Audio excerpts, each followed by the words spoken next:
sick. There is no terrible way to win.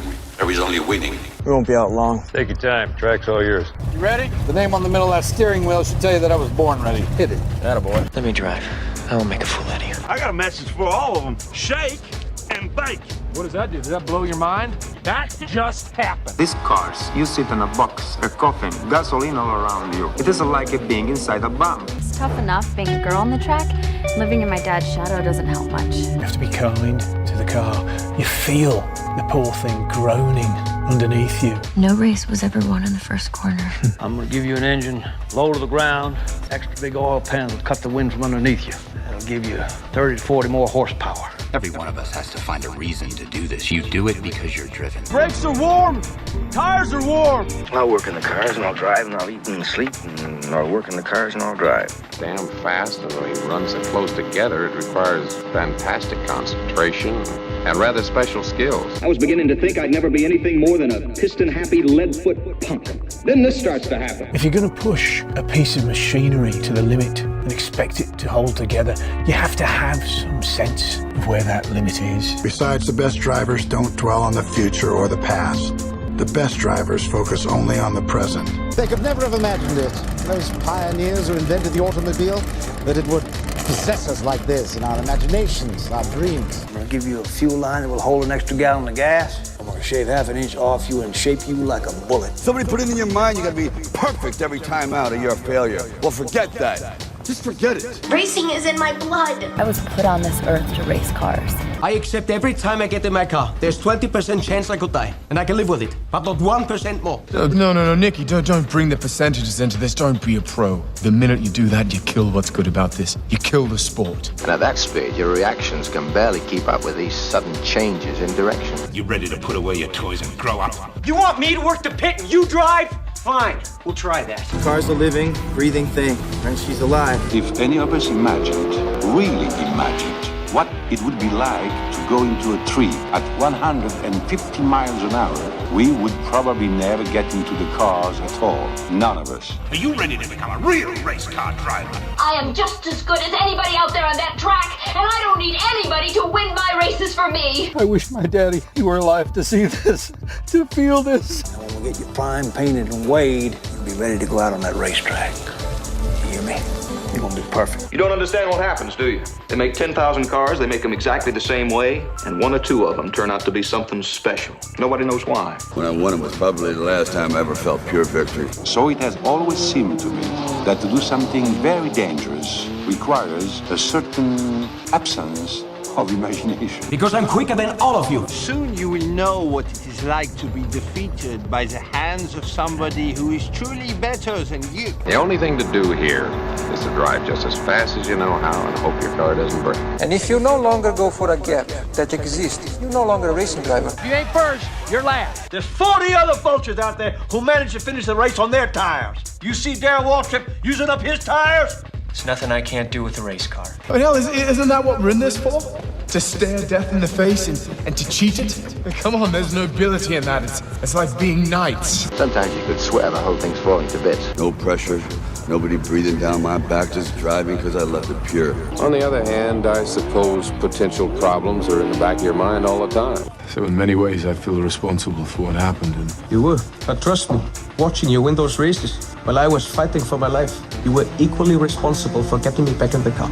You're so lucky. You sit there all closed in by machinery and bolts, precise things. There's hardly any room for you. It must be a nice, safe feeling. You gotta learn to trust something. Might just as well be the seat of your pants. A lot of people go through life doing things badly. Racing's important to men who do it well. When you're racing, it's life. Anything that happens before or after, it's just waiting. Well, we can drive. We can drive beyond the limits of the tires, the engine, the car, anything else. Look out there. Out there is the perfect lap. No mistakes. Every gear change, every corner. Perfect. You see it. I just hope when you do, that I'm there to see it. Ask any racer, any real racer. It don't matter if you win by an inch or a mile. Winning's winning. But it isn't just business, is it? what we do. It's passion, love, which is why we are prepared to risk our lives for it. Racing. That's the name of the game, isn't it? Win or lose, put up or shut up. Why does everybody keep telling me what my problem is? That you get so emotional. You would never, ever say that to a guy. If you don't leave your feelings off the track, you're never going to get what you want. I'm a race driver, and I can win it on my own. Please let me race. Fine. Then let's race.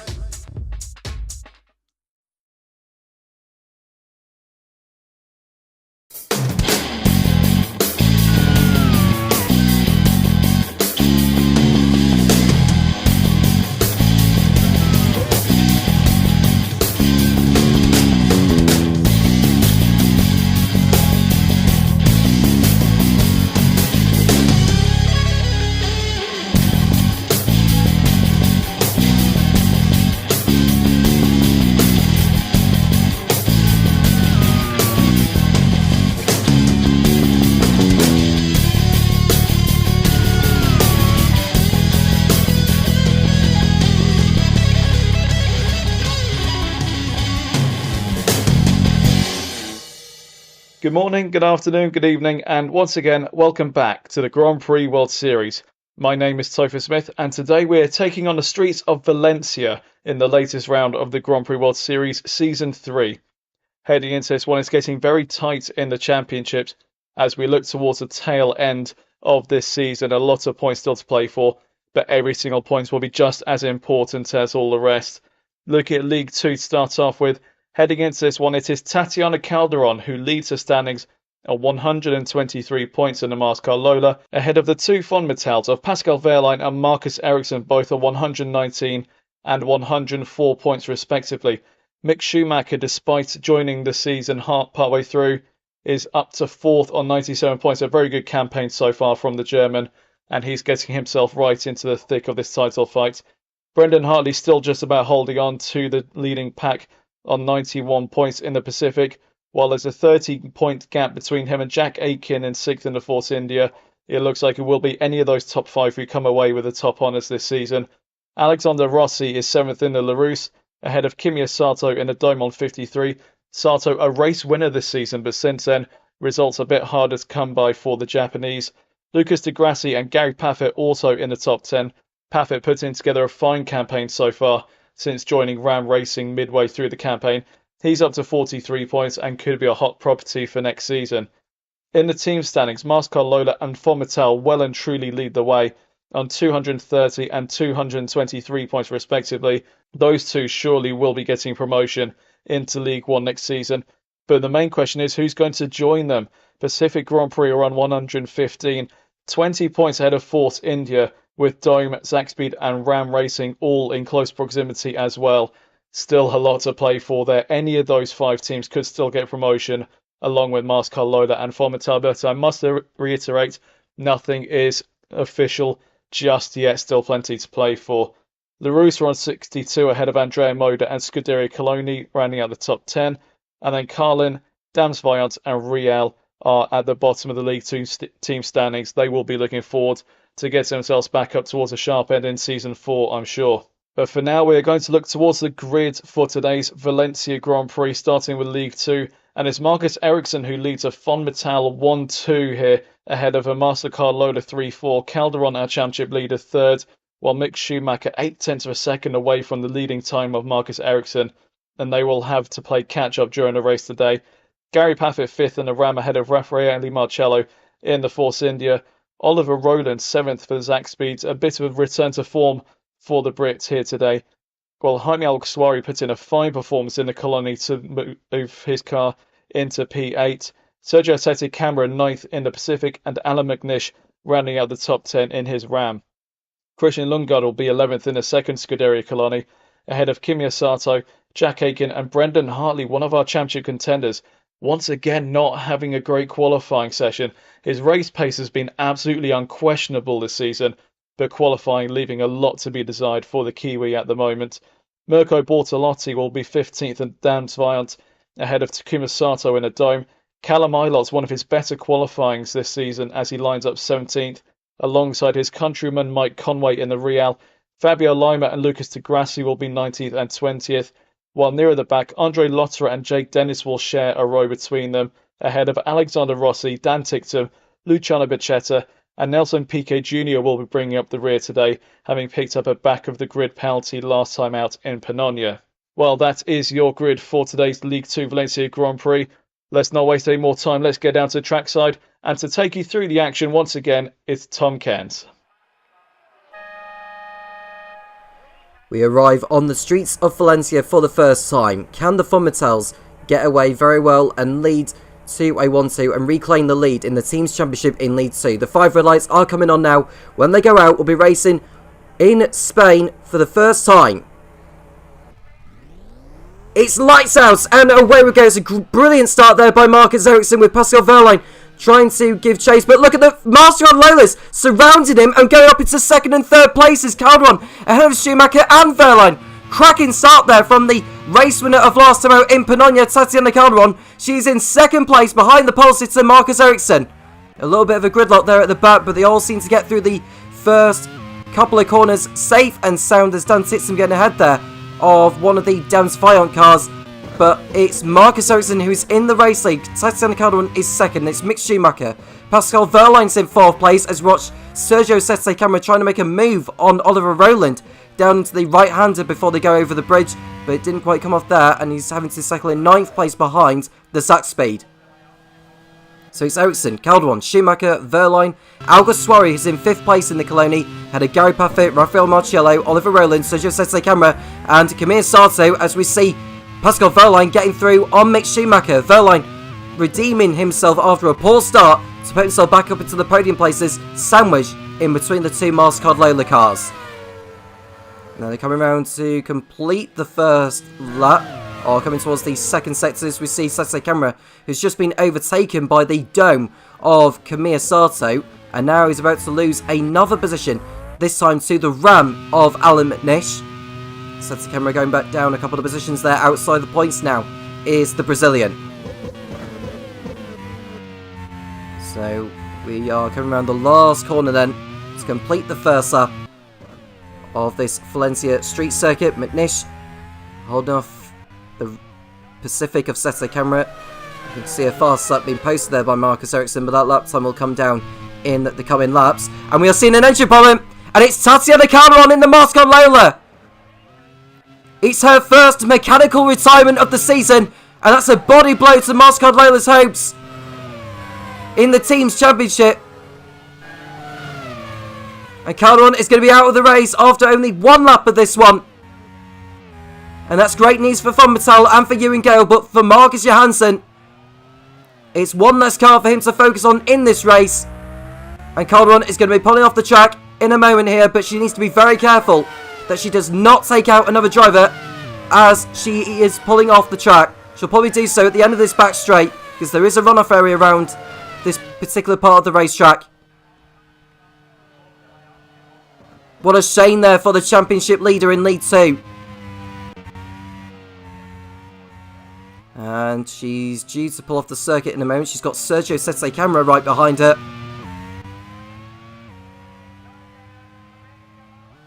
You can see the engine is pretty much died, or it is dying anyway. She's still going, is Calderon. She's been around for nearly a whole lap with that problem.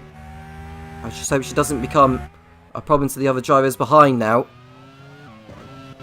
And then she's got Brendan Hartley going through. Kim Assalta going through. Yeah, you can see that the hydraulics are pretty much going now on that car. And Tatiana Calderon becomes the first retirement of the League 2 Valencia Grand Prix.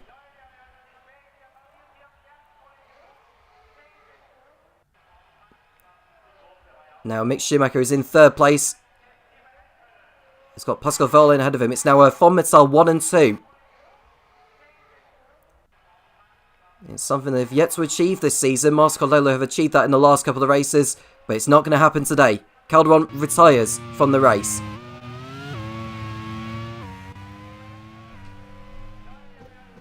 We're watching Christian Lundgaard, who's ahead of Mirko Bortolotti, just behind Kim Sato. And now we go back to the Fomitels, who are running 1 and 2.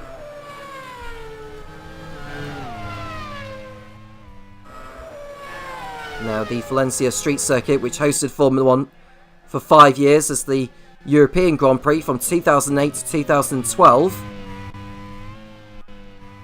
Sebastian Vettel won a couple of times.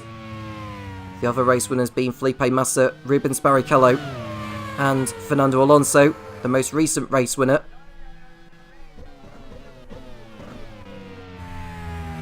There are 25 turns in total on this circuit.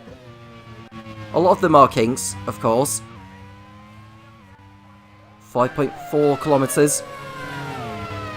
A race lap record held by Timo Glock, which he had achieved in his Toyota TF109 in Toyota's last Formula 1 season in 2009. And there is Pascal Wehrlein, who's 3 seconds off his teammate Marcus Ericsson. And that's an important situation we are in now, because as far as the Drivers' Championship is concerned in League 2, with Calderon out, she is not going to be scoring any points. And if Pascal Wehrlein was to remain in second place, he would reclaim the championship lead, or take over the championship lead. And Marcus Ericsson, who looks to be on course for the victory, as it seems, and there's a long way to go yet, of course, but should he get the race win, fastest up and pole position point, which he's already achieved, he would go in front of Calderon. And Mick Schumacher would close to within 11 points of his teammate, having done less races. Mick Schumacher only arrived in round 5 in Kyalami. He has finished in the top 2 in each of the last 4 races, underlining the consistency he has had this season, as has Calderon.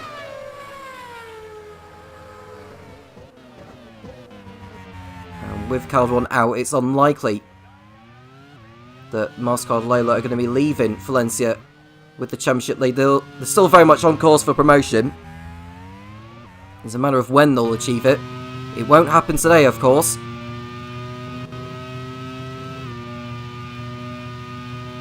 And we are looking. Looks like a Force India trying to make a move there. And Rafael Marcello is trying to get through on Jaime Alguersuari, who's up there in 4th position. Alguersuari, who's had a rather difficult season so far.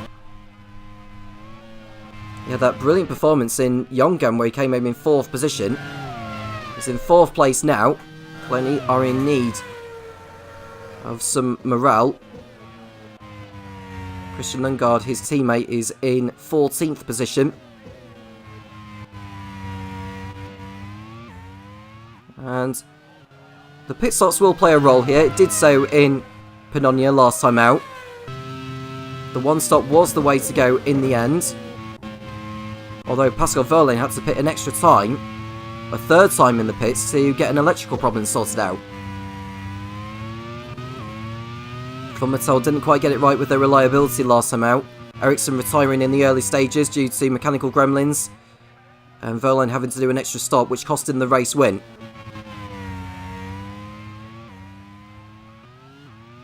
The tables seem to turn here in Valencia, with Mascard Lola on the wrong end of these problems.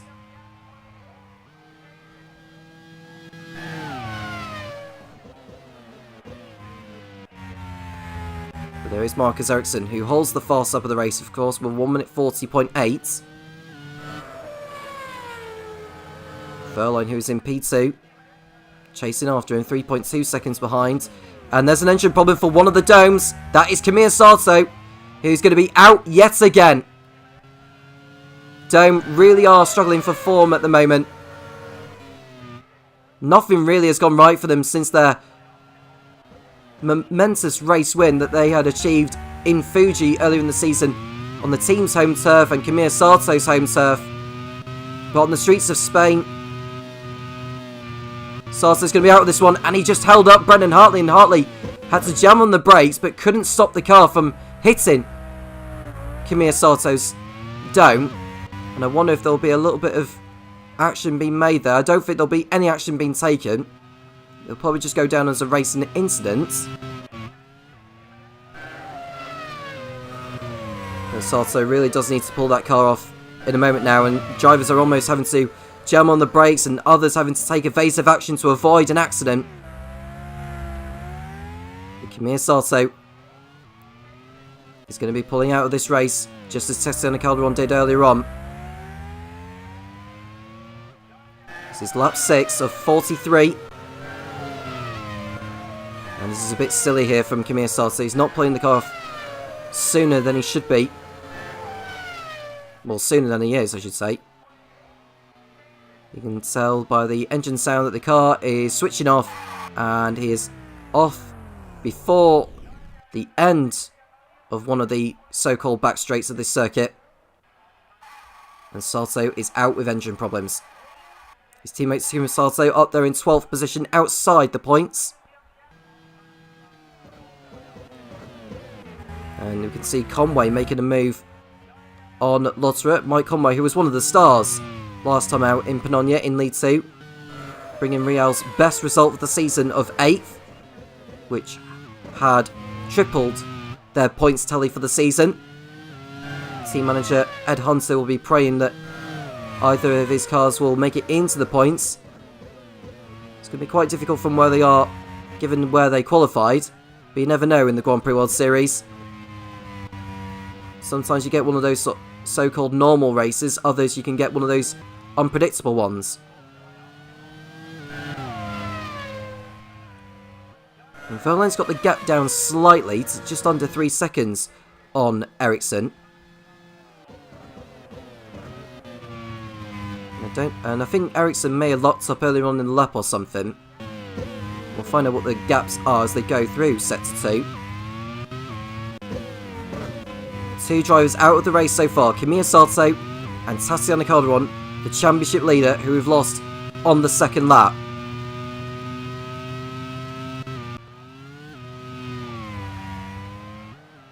Go back to Ericsson, and the gap is, by the looks of it, 2.8 seconds. So they come around to complete the lap. And there is the problem for Ericsson. That explains why he's had that drop in pace. He's come into the pits at the end of lap 7 with a throttle issue. Not convenient for Von Mattel by any means. Pascal Wehrlein takes over leadership in this race. Mick Schumacher goes up into 2nd place, and Jaime Alguersuari in the Cologne is up to 3rd. For Marcus Ericsson, that pit stop was not convenient at all. Where is he going to filter back out then? He's in what looks like 13th place. He might have gone down another position as he exits the pit lane. We'll go back to the classification in a moment. He's down in 13th place behind Christian Lundgaard. He'll probably have to do another pit stop later on in the event. I didn't quite pick up on what his fuel gauge was because I was focusing too much on the issue of which he came into the pits for. I think it looks like he was going to do maybe the one stop in this race. But now it looks like he's going to need to make a second stop later in this one. Well, it's good news for Mastercard Lola, as Mick Schumacher is in 2nd place now as we look at a replay, and Rafael Marcello has got through on Jaime Alguersuari for 3rd position. Ed Spencer will be happy with this one, with Marcello, who's been in brilliant form in recent races. He's finished in the points in the last 4 rounds. And we go back to Mick Schumacher. He's nearly 8 seconds off the lead.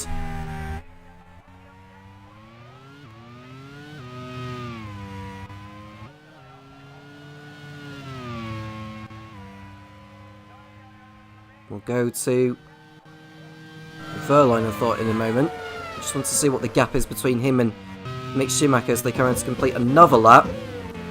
We look at Alexander Rossi, who's running in 21st place. He's been off the pace in qualifying.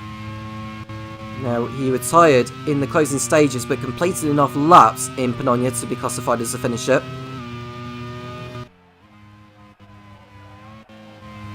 And we look at Mick Schumacher, who must be 8 seconds off the lead now by the looks of the graphic there. Lundgaard, who's running in 12th place, just ahead of Marcus Ericsson. It's just around about half a second behind him. He'll be desperate to get through. Now, he may be able to do it just before the bridge if he's lucky enough. And we've cut away from that. Hopefully we'll go back to that battle in a moment.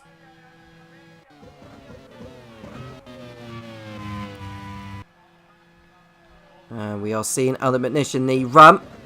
He's having a good race so far, making his way through the field ahead of Oliver Rowland, and that's good enough to put him up into 6th place behind his teammate Gary Puffett.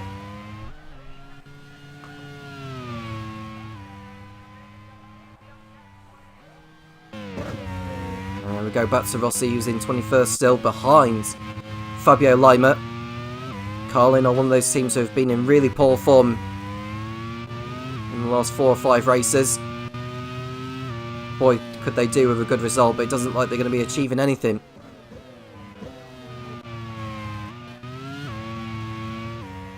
And Ericsson is through on Lundgaard, for your information. He's up into 12th place.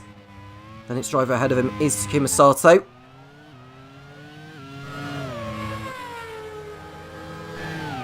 Now Pascal Wehrlein, who's already won 2 races this season. First coming in Istanbul, the next at the very next round in Misano. Ericsson's won the other 3 races that Von Mattel have achieved this season. Now, of course, victory would take them closer to promotion.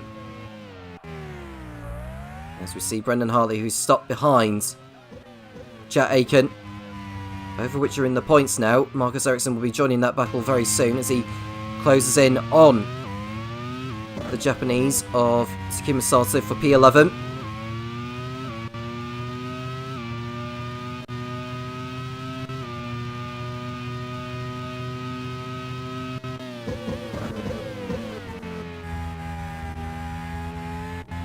You can see Mick Schumacher running in 2nd place. If he was to finish on the podium, he would become the first driver to finish on the podium in 5 consecutive races.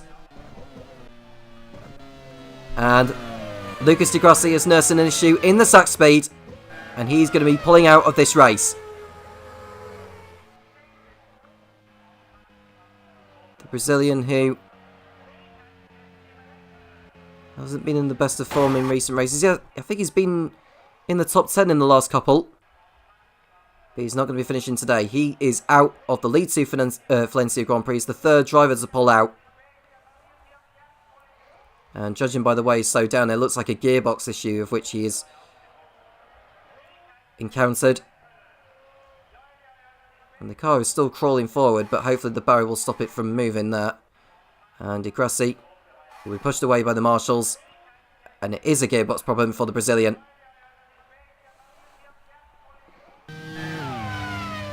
Marcello, 3rd in the Force India. Chasing after Mick Schumacher, to be honest with you. He's pulled away from Alguersuari. I wonder if Marcello may be on a lighter fuel load than the German ahead.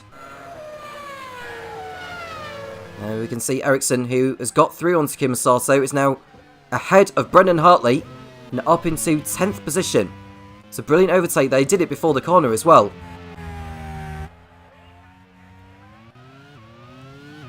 There's Mick Schumacher, 3.5 seconds clear of the Italian Raffaele Marcello.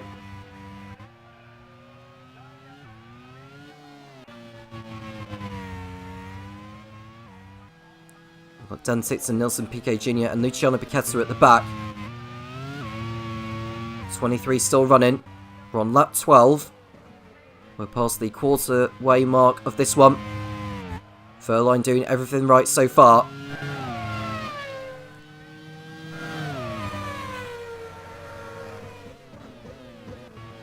And Takuma Sato comes into the pits from 12th place. And Callum Ilott is also heading into the pits.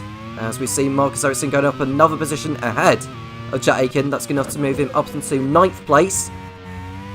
The Pacific of Sergio Sette Camara is next up. for the Swede.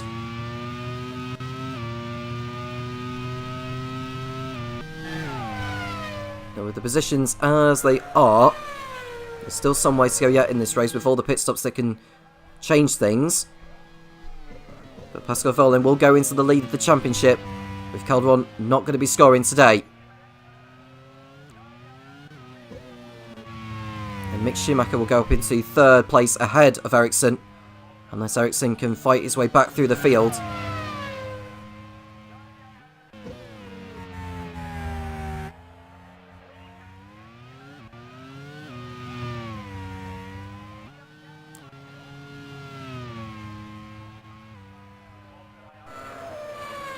Now, will Wehrlein be doing the one stop or will he be doing the two? That's a question we won't know as of yet. Hartley attempting to get through on Aiken. Not quite coming off there just yet. Ericsson is right behind Sete Camera. He tried to get through him at the same corner. But to no avail.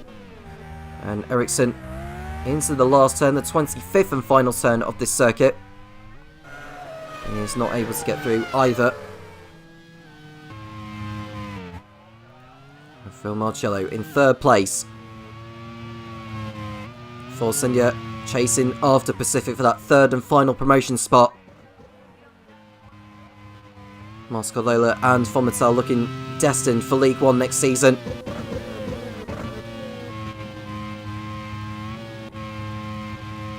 Third and final promotion spot is likely to go down to the last race at Laguna Seca.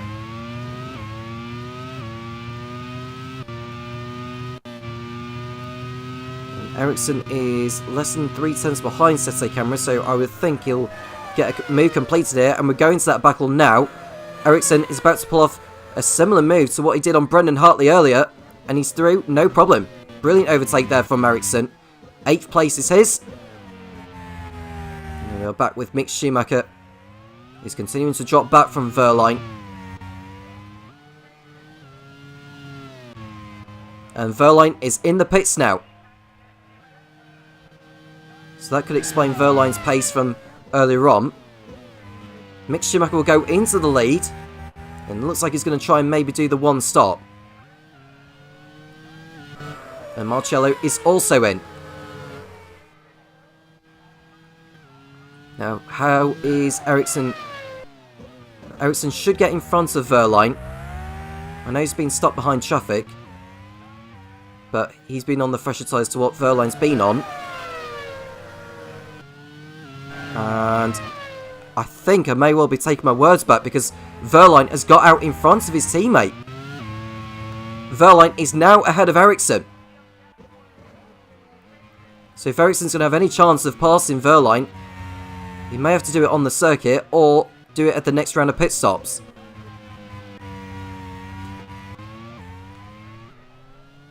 Now Ericsson will be looking to get through on Sete Camera very, very quickly. Or Roland, sorry. He's already through on Sete Camera. Oliver Roland is the next driver which he needs to get through before he gets onto the rear of his teammate. And now we are seeing Ericsson looking to get the move done on Roland. And that's an overtake completed there into turn number 12 of the circuit. He's through, no problem. Alguersuari and Paffett are in second and third places on track now. Marcello's in 14th, stuck behind the Andre Moda of Andre Lotterer. He brought the team's best result in Zental a long time back. There's been a couple of managerial changes within that squad since then. Jake Sanson now in charge of that team. We'll just be hoping for an upturn in fortune in the remaining races after this one. We've just got 4 rounds to go after Valencia. We've got the League One race still to come though. After this, Jack Aiken comes in the Force India. He'll fall out of the top 15 as Mike Conway also heads for the pits.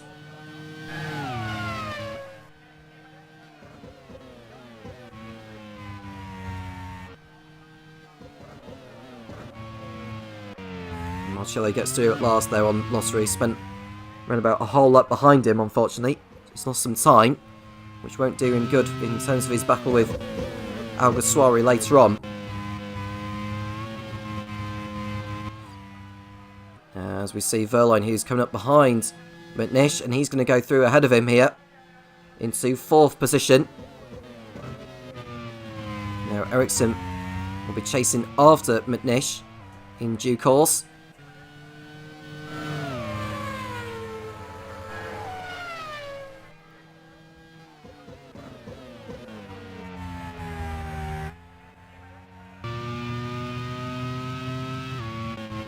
And we are seeing Oliver Irland being overtaken rather easily there by the Pacific of Sergio Sette Camera.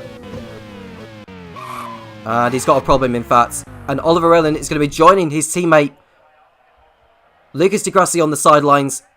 So Mike Smith is going to be leading Valencia with neither of his cars finishing the race. It's another non-finish, unfortunately, for Oliver Rowland. He joins his teammate on the sidelines in this exact same spot as where Di Grassi had pulled off. And the marshals should be able to pull that away. It's an oil leak this time for the Sax Speed pilot. And it's a body blow to the team's hopes for promotion as well. They've got quite a bit of catching up to do with Pacific and Force India in good form as well. As are Ram.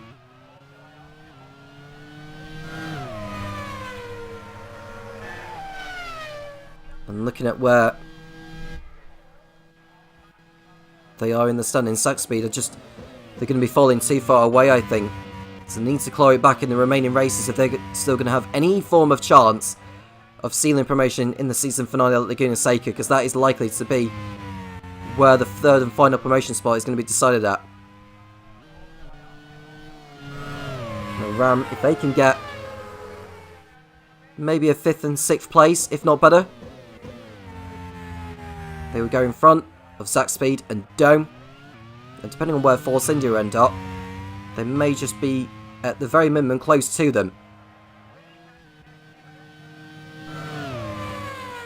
There's Alguersuari on home turf, coming into the pits from 2nd position. That will allow Gary Paffett to go through, unless Paffett decides that he's also heading for the pits. Nope, he's staying out there for another tour. And he's got Pascal Verline coming up behind him. And McNish has been in the pits for your information, so he's out in 13th place. Mirko Bortolotti also heading into the pits in the Dans Vaillant. So Mick Schumacher leads the lead to Valencia Grand Prix, 11 seconds clear of Gary Paffett, who's under threat from Pascal Verline. Mick Schumacher might have just played this strategy to perfection.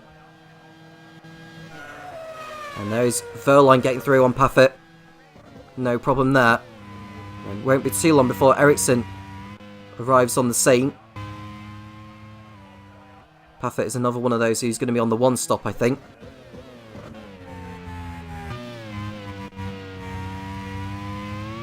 Jack Aiken in 14th behind Takuma Sato. As they come out of turn number 10 and through the kink of 11. And Aiken, I think, will be on the inside of Takuma into turn 12, and he's through ahead of the Dome at last.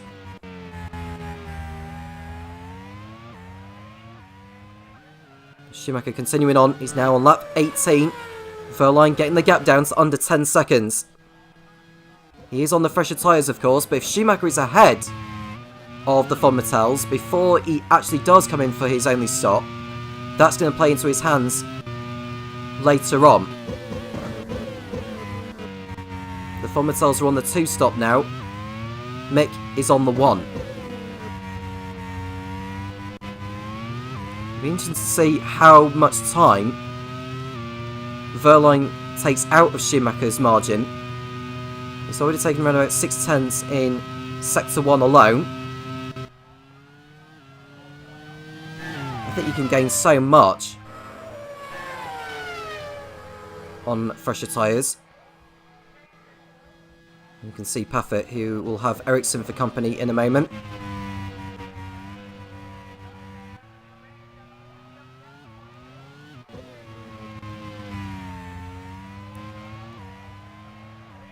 .1 seconds is the margin. What is it going to come down to now in Sector 2? It's 8.1. So in Sector 2, Verlaine's taken out. Oh, and that's Schumacher off! He's had a problem with Mick. What's happened there? Has he made a mistake? We're just having a look now. Oh, he's had a massive shunt. It's a suspension problem for Mick. The right front suspension gave way, and MasterCard Lola's race is completely finished. They are out of the Valencia Grand Prix in League 2. Mick's race has ended in retirement. He joins his teammate Sasha Calderon on the sidelines. Great news for Von Mattel. Disaster for MasterCard Lola. McNish is getting through there on the Carlin of Fabio Lima for 10th place. He'll go up to 9th in a moment because Mick Schumacher is out of the race. He joins his teammate on the sidelines. And that's one less worry now for Von Mattel. They can breathe a huge sigh of relief. They just need to get both cars to the checker flag, no problem. And that opens up, in terms of the other teams as well, like Pacific, Force India and Ram, to really close in.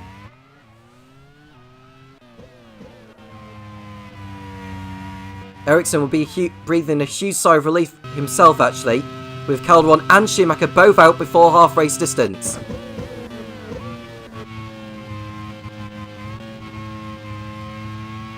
Verlaine in the race lead now.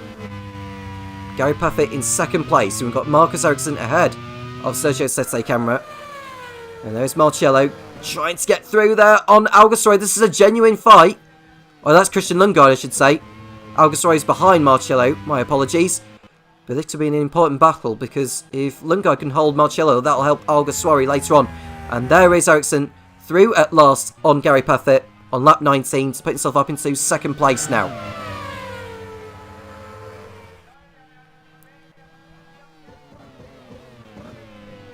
Now Paffett will be in the pits in a few laps' time for his only stop of the race. 5 drivers out of the race now as Paffett comes in for his first stop. Both MasterCard Lolas, both Sachs Speeds, and the dome of Kimi Sato. Now where is Paffett going to filter back out here? This is really important that he gets out in some clear air. But it looks like he's going to... Can he get out in front of Lotterer maybe? I don't think he will, to be honest with you, although I could be wrong. He's going to be, as we watch Gary Paffett. I think Paffett came into the pits with a problem, you know. I think he came in with a problem with Paffett, hence why his pit stop came earlier than planned. But we're seeing a replay of an overtake from Rafael Marcello on Christian Lundgaard, and that's good enough to move him up into what is now 4th place on track. Sergio Sette Camera in 3rd position for Sachs Speed. Not for Sachs Speed, Pacific. Paffett in 10th now behind Lima. As we're seeing Aiken, who is stuck behind Nelson Piquet Jr. And Ericsson's just going through the corners there. And it doesn't sound like he's having any form of problem there, so he's just doing his best to catch up to his teammate Verlaine. As we see Lotterer is running in P7, albeit temporarily, because McNish has got through on the German. And Paffett is through on Lima very quickly. Into 9th place he goes. And then we can see Alguersuari, who's been let through by Lundgaard for 5th place. Colonia are having a good race for once. And you can see Verlaine in the lead. 8.7 clear of Ericsson. He's responding to the gap. don't think it'll be too long before Ericsson comes in for his second stop. And it's vitally important he gets out in some trap position to try and complete an undercut as we see Takuma Sato nearly getting out of shape though in the last few corners of the lap.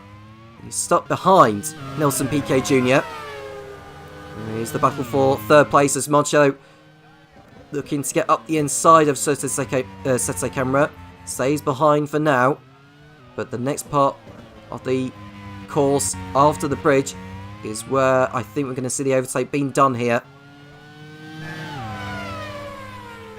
Marcello, can he go to the left-hand side? He does so. Is he through? He's not, is Marcello. Sets the camera defending for all he can. And that's going to help Alguersuari as well. Battle for the third and final podium position in this place is very much up for grabs now.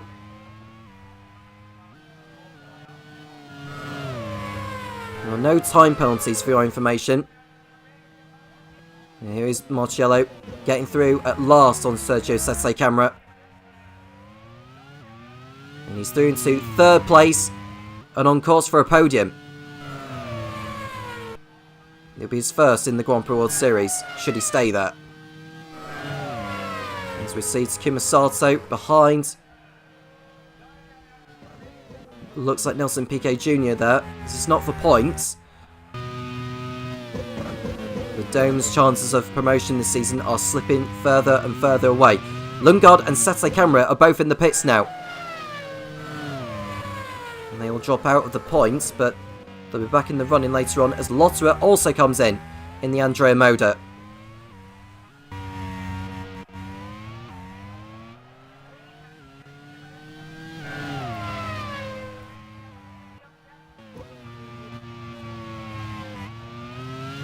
And there's Hartley, who's now behind Fabio Lima, who's yet to stop in this race.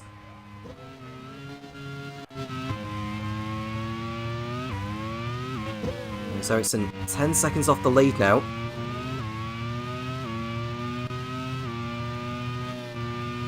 They may decide to head for the pits at the end of this lap to get some clear air. Now the margin he's got over Alan McNish is around about 28 seconds. I think you probably need more than that for a pit stop around this circuit. There's Lundgaard, who's rejoining 18th position behind Alexander Rossi, who's ahead of the Real of Dan Tixon.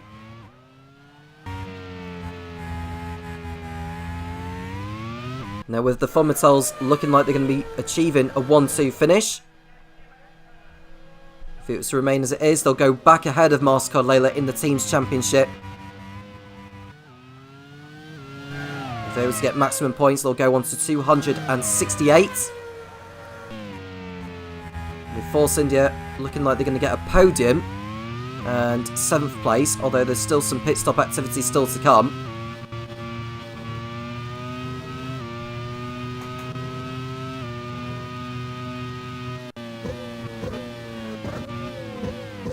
And 21 points for Force India would take them on to 116. The gap would be, in total it would be 152, as we see Hartley getting through on Lima.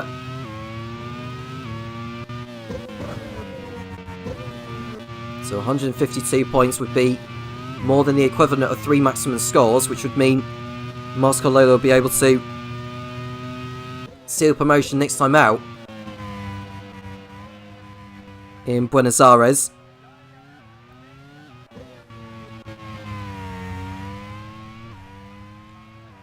Got 21 cars still going, 5 out so far. Famously, the MasterCard Layla's retiring. They're not going to be scoring any points. It's the first time since Kyalami they won't be scoring. It's the first time this season that neither car is going to be finishing. MasterCard Layla's last double non-finish.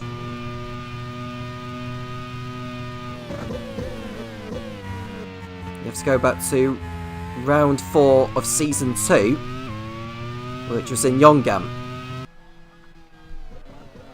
There's Mirko Bortolotti behind Takuma Sato. Bortolotti got his first points in the Grand Prix World Series. Last time out. Looking to build on that here. Sato stopped behind and nearly veering into the path there of the Damsvion of Mirko Bortolotti as Nelson Piquet Jr. comes into the pits, as is Fabio Lima, for their only stops of the race. There's Bortolotti, who's still stuck behind Sato, not able to get through on him just yet.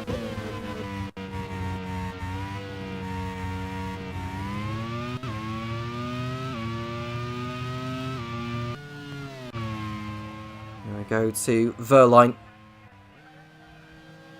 He won't be too far away from completing his second stop. He is expected to make another one.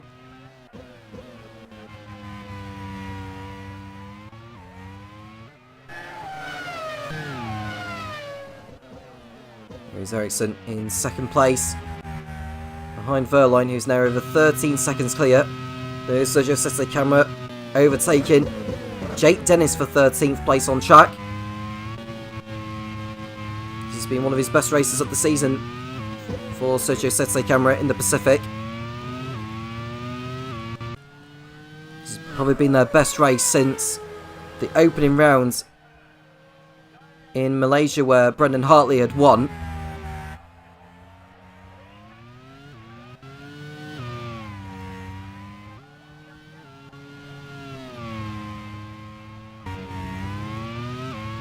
With Marscoller out of this one and not scoring, they cannot seal promotion next time out in Buenos Aires, unlike Fonmatel. Although it may well be mathematically possible, but where Force India are in this one, as well as Ram, who are looking to be scoring quite heavy today, it's unlikely that Marscoller will seal promotion in Buenos Aires or even have the chance.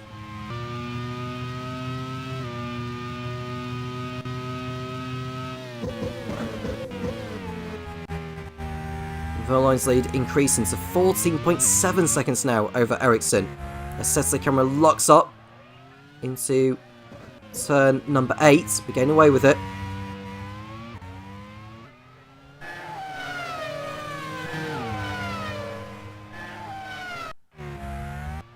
We are seeing a replay because Rafael Marciello's engine's gone up in smoke. What terrible luck for team manager Ed Spencer. Marciello, who's had his race, the race of his career so far, is going to be pulling out of the Lead 2 Valencia Grand Prix.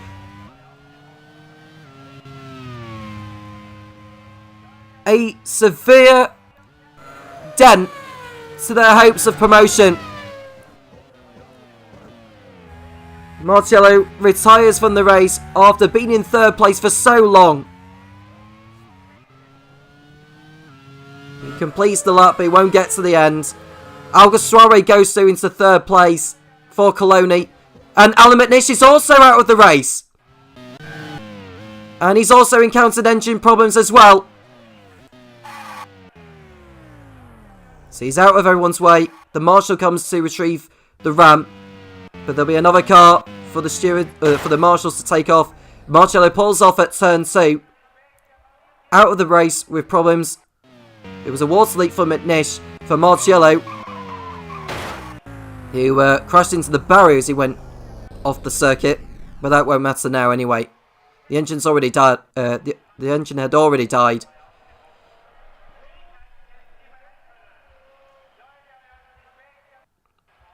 Now the problem for Marciello was an engine problem, and he also crashed as he pulled off. So we're down to 19 runners then. Now, the retirements of Marciello and McNish has played into the hands of Mastercard Lola because that helps their chances of maybe having an opportunity to seal promotion next time out in Buenos Aires. Aiken up there in 5th place though. And it's good news for those further down the order. Kim Sato is in 7th place now. Mirko Bortolotti, Callum Ilott, who has struggled for points all season. He has not scored in the last 5 and is running in 9th place. Mike Conway who brought his Real home in a superb 8th in Panonia, is in the points in 10th place. He's right behind Ilott though. He's looking to take 9th position off him. We've cut away from that. Mike Conway, in fact, has just been overtaken by Sergio Sette Camera.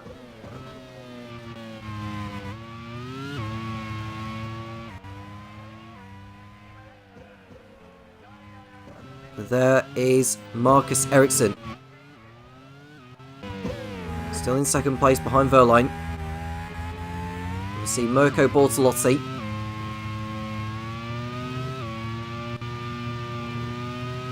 He's behind Takuma Sato in the battle for P7.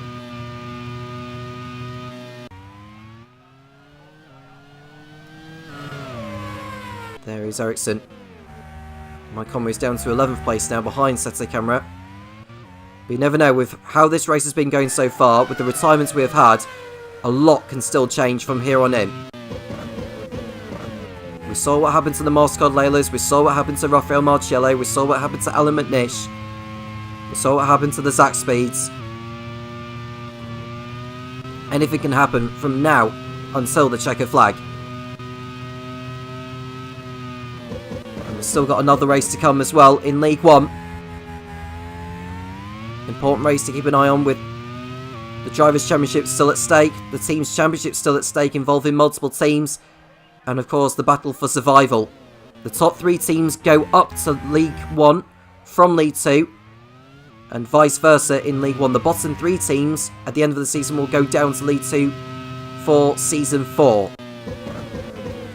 Sergio Sette Camera is about to complete another overtake, this time on Callum Ilott in the LaRousse. That's good enough for the Brazilian to move up into P9. He's got another 3 seconds to make up on Mirko Bortolotti ahead. And Bortolotti up the inside of Takuma Sato, and the Italian's race is going from strength to strength up into 7th place.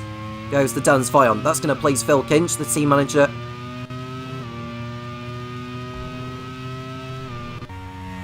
And Brendan Hartley comes in for the 2nd time in this race from 6th position.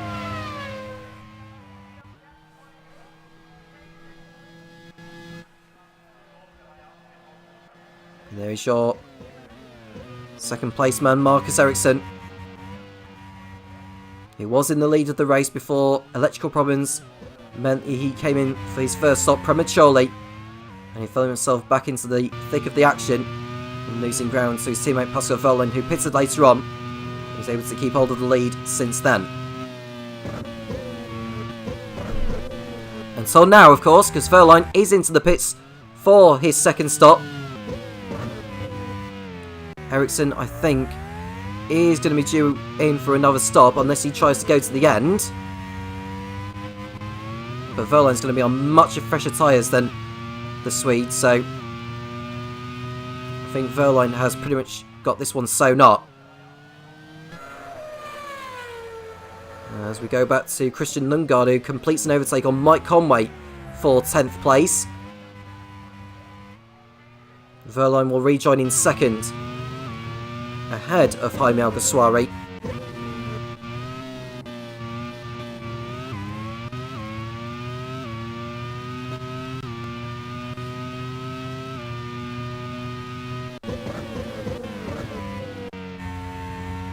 And Jack Aiken is also in for Force India. He'll fall out of the points by the time he exits the pits.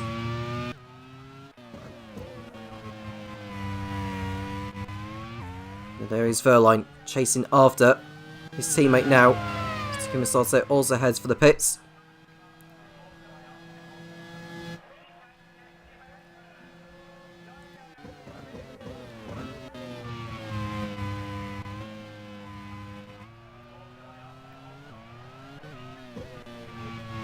And Aiken rejoins in 13th. Well, not for long, because Piquet has just got in front of the Brit who's just come out of the pits.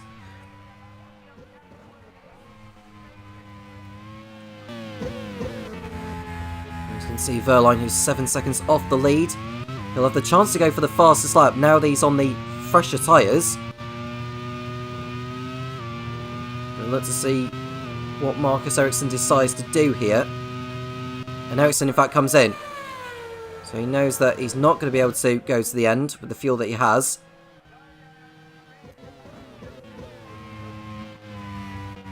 So Verline will take back the lead of the race. Alguersuari will go through into second place. And that's going to leave Ericsson with a lot of work to do now. I don't know if Alguersuari needs to stop again. It wouldn't surprise me if he didn't need to stop once more, because had he come into the pits by now, he probably would have done his second stop, so he may well be going to the end. Here's Jaime Alguersuari. Gary Puffett has got through ahead of Ericsson. Got 14 laps to go. Bortolotti comes in for Dams Vaillant. So that will allow Sergio Sette Camera to go back up into 5th place.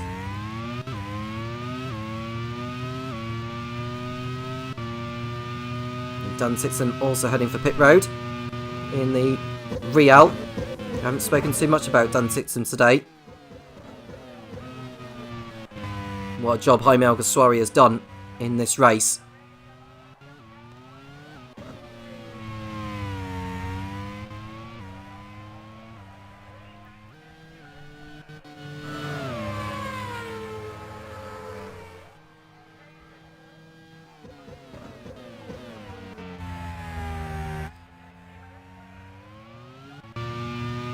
Puffett, who's running in P3 ahead of Ericsson.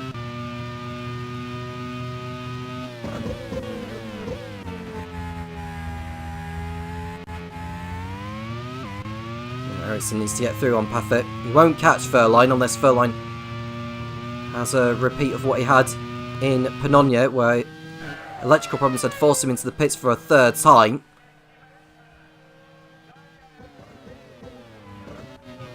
Now, the last team other than Mastercard Lola and Von Mattel to take victory this season has been Dome, which was in round 4 of the championship in Fuji.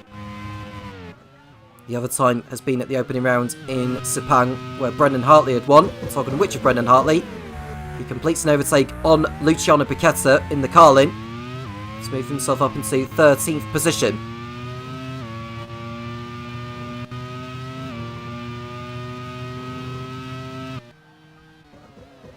Puffett is still ahead of Ericsson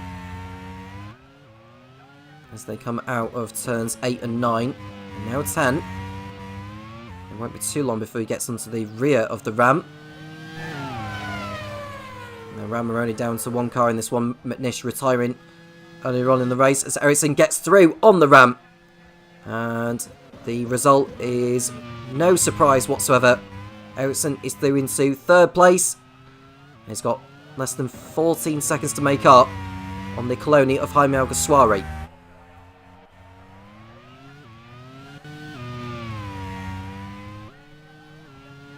Now, Alguersuari will be very, very happy with the podium after what's been a difficult season for Coloni. Lundgaard, who's running in 6th place, doing a fine job as well. As Aiken looks to get through on the LaRue of Alexander Rossi, he can't quite do it there. Piquetta, who's running at the back in 19th now. Just makes a bit of a lock-up at turn number 5. He's able to carry on his way.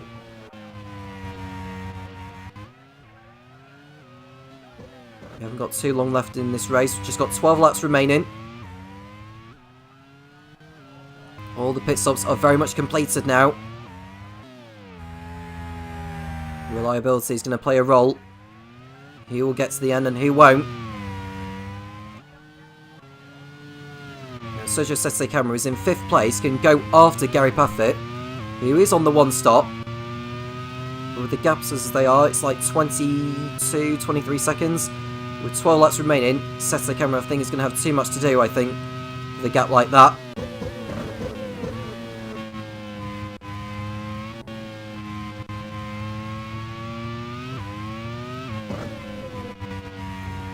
And Lundgaard, who's running in 6th place, this will be Coloni's best result of the season. 2nd and 6th, if they were to remain there. They finished at 4th and 5th in Yongam earlier in the season. Now, if they were to get a good haul of points here with 2nd and 6th, that would give them 26 points. They'll take their total onto 65, and they'll go in front of Andrea Moda as it stands.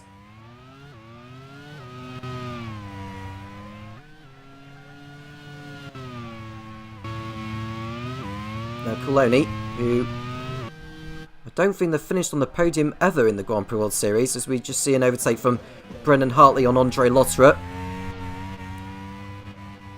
They have picked up a podium finish, which was all the way back in their debut race in Taupo, New Zealand.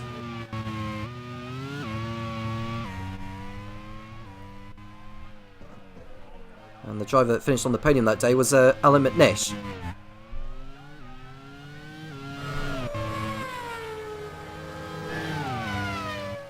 And it looks like Alguersuari has been in the pits for his second stop of the race now. So he perhaps didn't have the fuel to go to the end. And Callum Ilott is also heading for the pits in the LaRousse. So I don't know whether it's unlikely that Alguersuari will get a podium out of this. He's on the fresher tyres to what Paffett is on. So that will give him a chance to actually take the fight to Paffett, although he's 14 seconds off him. So we'll have to hope for a mistake or reliability from those ahead to help him go back up.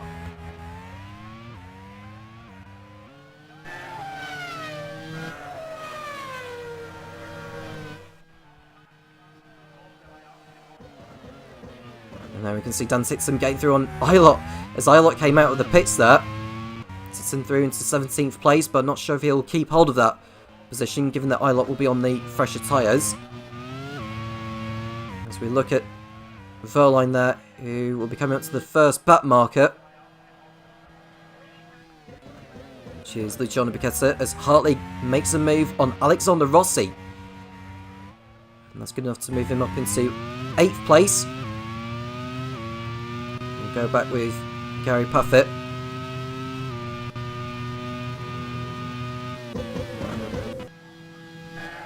There's Ilott. Pulls alongside Dan Titsum, and 17th place goes to the Brit as he looks to pick up his first points in a long time. The last time Callum Ilott finished in the points was in round number 6, which was in Istanbul. Only 4 points to his name all season with Callum Ilott. And now his teammate Alexander Rossi is needing to come into the pits. He'll fall out of the points. That promotes Fabio Lima up into the final points paying position. And you can see Gary Paffett is running in 3rd place.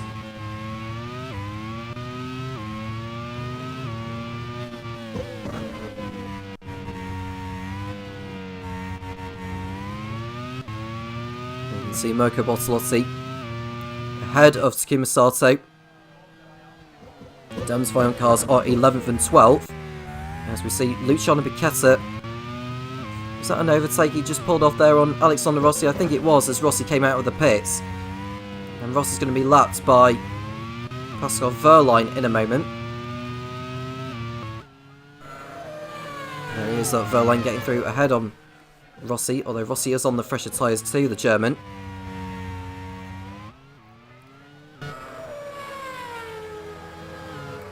Now we see him Paffett in 3rd place, continuing to drop back from Ericsson. Now the gap between Paffett and Alguersuari is just under 10 seconds. Now with 9 laps to go, can Alguersuari recover and take the final podium position away from the Ram of Gary Paffett?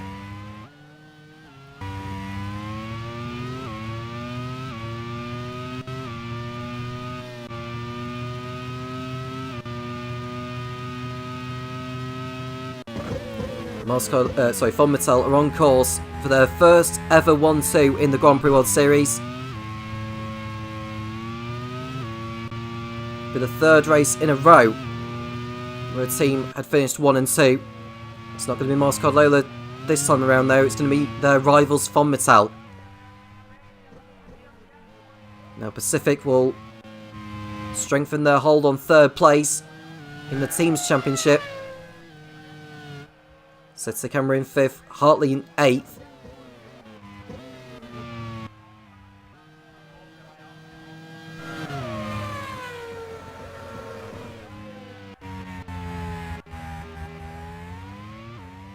Now that would give Pacific 14 championship points. Force India on course for 6. Dome aren't going to be scoring anything, neither are Zack Speed. Ram look to be on course for 15 championship points, which will see them move in front of Zack Speed. It'll just be 1 point behind Dome. So as it stands, Fon Mattel will go on to 268 points with a 1-2, fastest up in pole position. Coming out of this. And Force India will still be in 4th place, will move on to 101. Therefore the gap will be 167. Which means Fon Mattel can seal promotion next time out in Buenos Aires.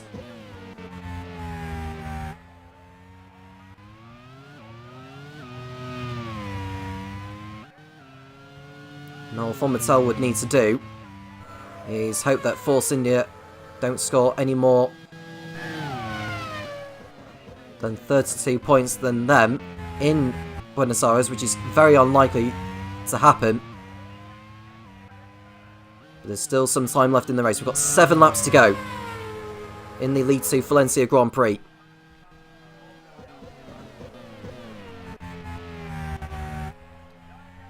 Now, MasterCard Lola, with them not scoring, they'll still be 129 points ahead of Force India, which means they can still have the opportunity to seal promotion in Buenos Aires. But they would need to score points in order to have any chance. And Sato is through there on Nelson Piquet Jr. for 12th. There we go, back to Verline. Harrison's got the gap down a little bit, but I think that's because Verline had to navigate his way through the back markers.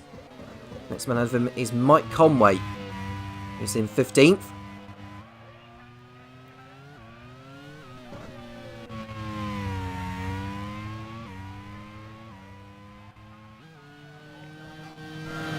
Ewan Gale will just be praying for his cars to get to the end of this race now.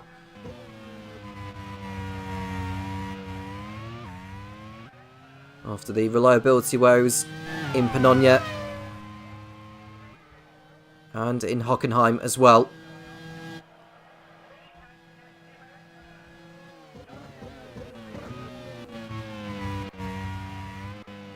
Not too far away from victory, and Paffett is not too far away from another podium position.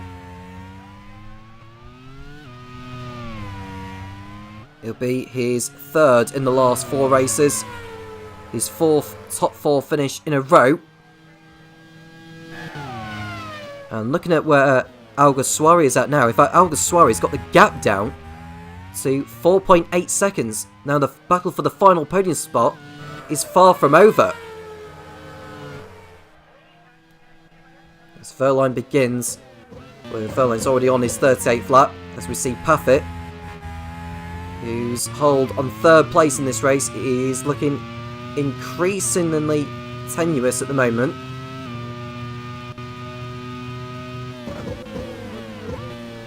The gap between him and Alguersuari has come down to 4 seconds. There's Bortolotti, lines up a move on Fabio Lima, and that's good enough to see him go up into the points.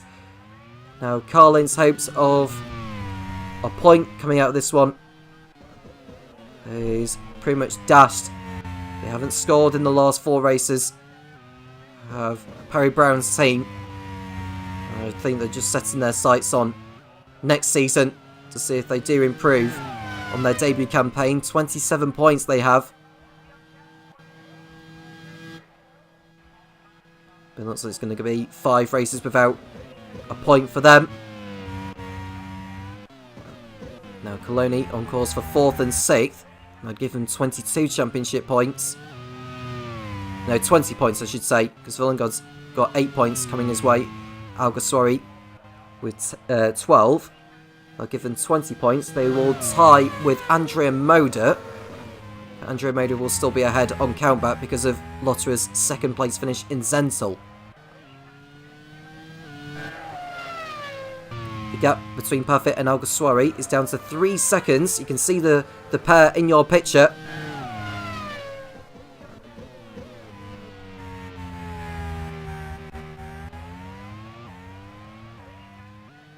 least they're not going to be encountering any back markers. Alguersuari has got enough time to get the move done. And it's 2.1 seconds between the two. And we just saw what looked like, is that Marcus Ericsson's just got through there? Couldn't quite tell by the camera angle or the driver number. There is Ericsson. I think Verline's just lapped another car. I think it might have been Dan Tixon of which he lapped.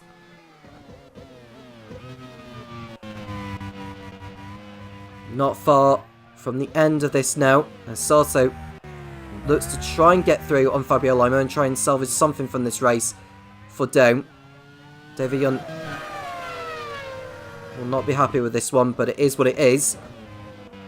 The upgrade window does open after this round, so it's another opportunity for the team managers to put their budget into either engine power or reliability.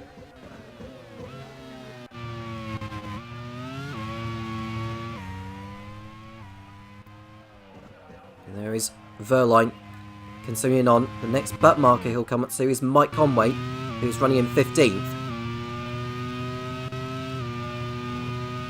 There is Marcus Ericsson in second place. And Alguersuari's got the gap down to, well, certainly less than a second now. He's right on the gearbox of the Ram, goes for the move into the last turn before the end of the lap. And the move doesn't quite come off there. Paffett will be feeling more nervous now than he was about 5 or 6 laps ago. The timing of Alguersuari's pit stop has worked out perfectly for him. And he's got time to spare, I think, once he gets this overtake completed. Now, can he do it into the next corner? As Sete Camara's come into the pits, he's got a problem as the Brazilian in the Pacific. That is not a scheduled pit stop. Sergio Sete Camara, on course for a top 5 finish, has had to come into the pits and he's going to fall out of the points. What a shame there for Pacific. It's good news for Force India because Jack Aiken is going to be on course for another couple of points. But what rotten luck for Kevin McMullen.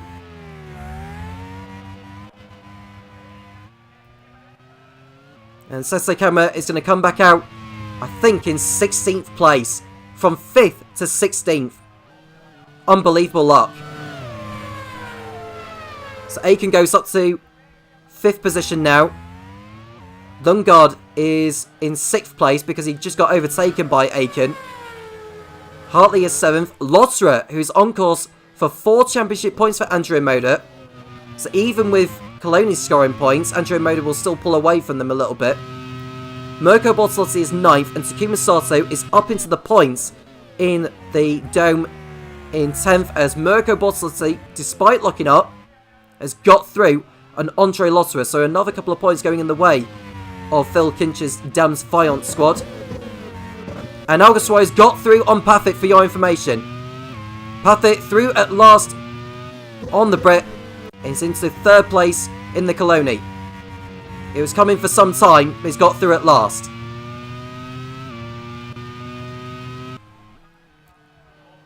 As we see Verline putting a lap on Eilert, and he'll shortly be putting a lap on Sete Camara, who is chasing after Mike Conway.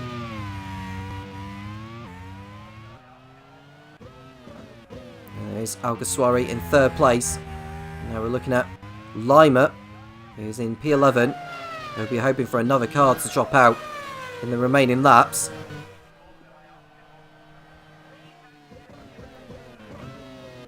And Callum Eilert is also heading into the pits for a late pit stop. He's picked up an issue as well. He'll fall down to last place.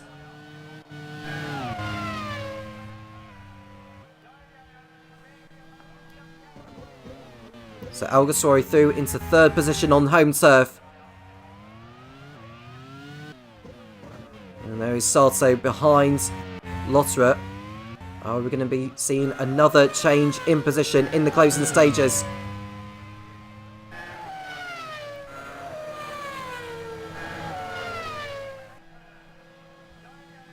Verline is on his penultimate lap. And Sets the camera has got through on Conway now for P14. It's another position gained. Verlaine will be coming up to lap Mike Conway in a moment. And Sato through on Lotterer for 9th. So at least Dome are going to be coming away with a couple of points. Lotterer is down to 10th now in the Andrea Moda. And as it stands with Alguersuari 3rd, Lundgaard 6th, that would give them 23 championship points.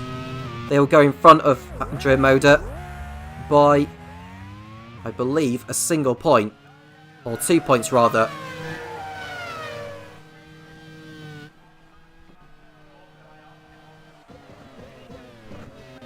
.20 seconds is the margin between Verlaine and Ericsson. That's because Verlaine's continuing to make his way through back markers. But he's on his final lap now.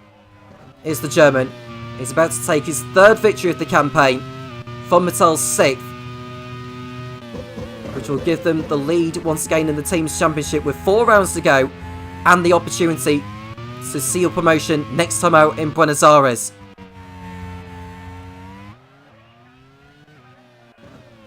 They are within touching distance now. There is Verlaine, who's behind Mike Conway to lap.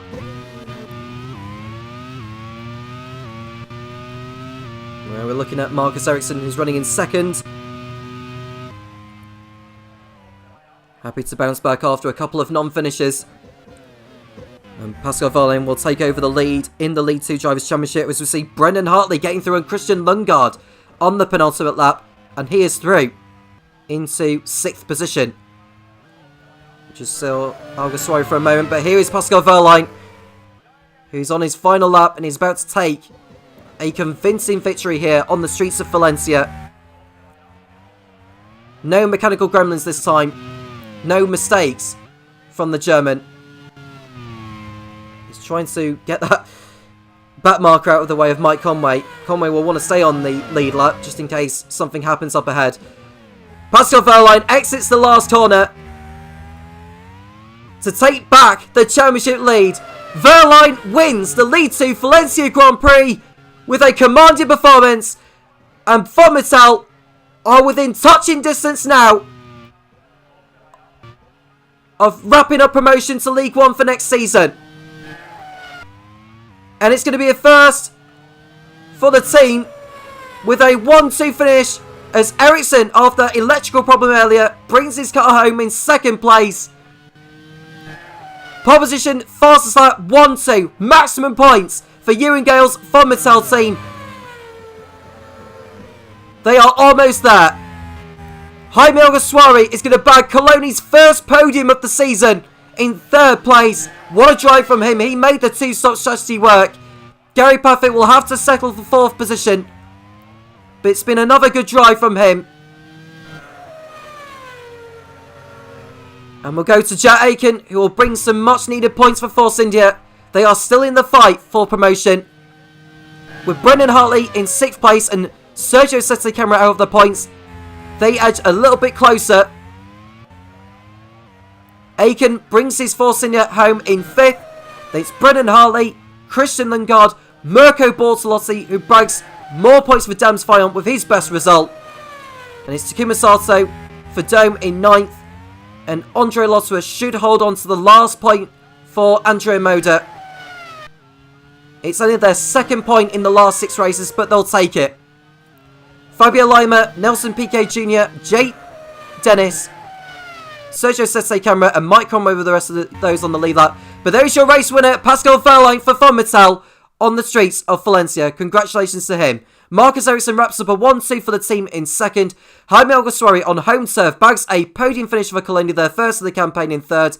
Gary Paffett in 4th, header Jack Aiken and Brendan Hartley. Christian Lundgaard, Mirko Bortolotti, Takuma Sato, and Andre Lotterer are the rest of those to finish in the points. Outside the points, we look to Fabio Lima, Nelson Piquet Jr., Jake Dennis, Sergio Sette Camera, who should have got 5th, has had to settle for 14th. Mike Conway in 15th place, had a Dan Tixon, Alexander Rossi, Luciano Bichetta, and Callum Ilott are the rest of those to finish.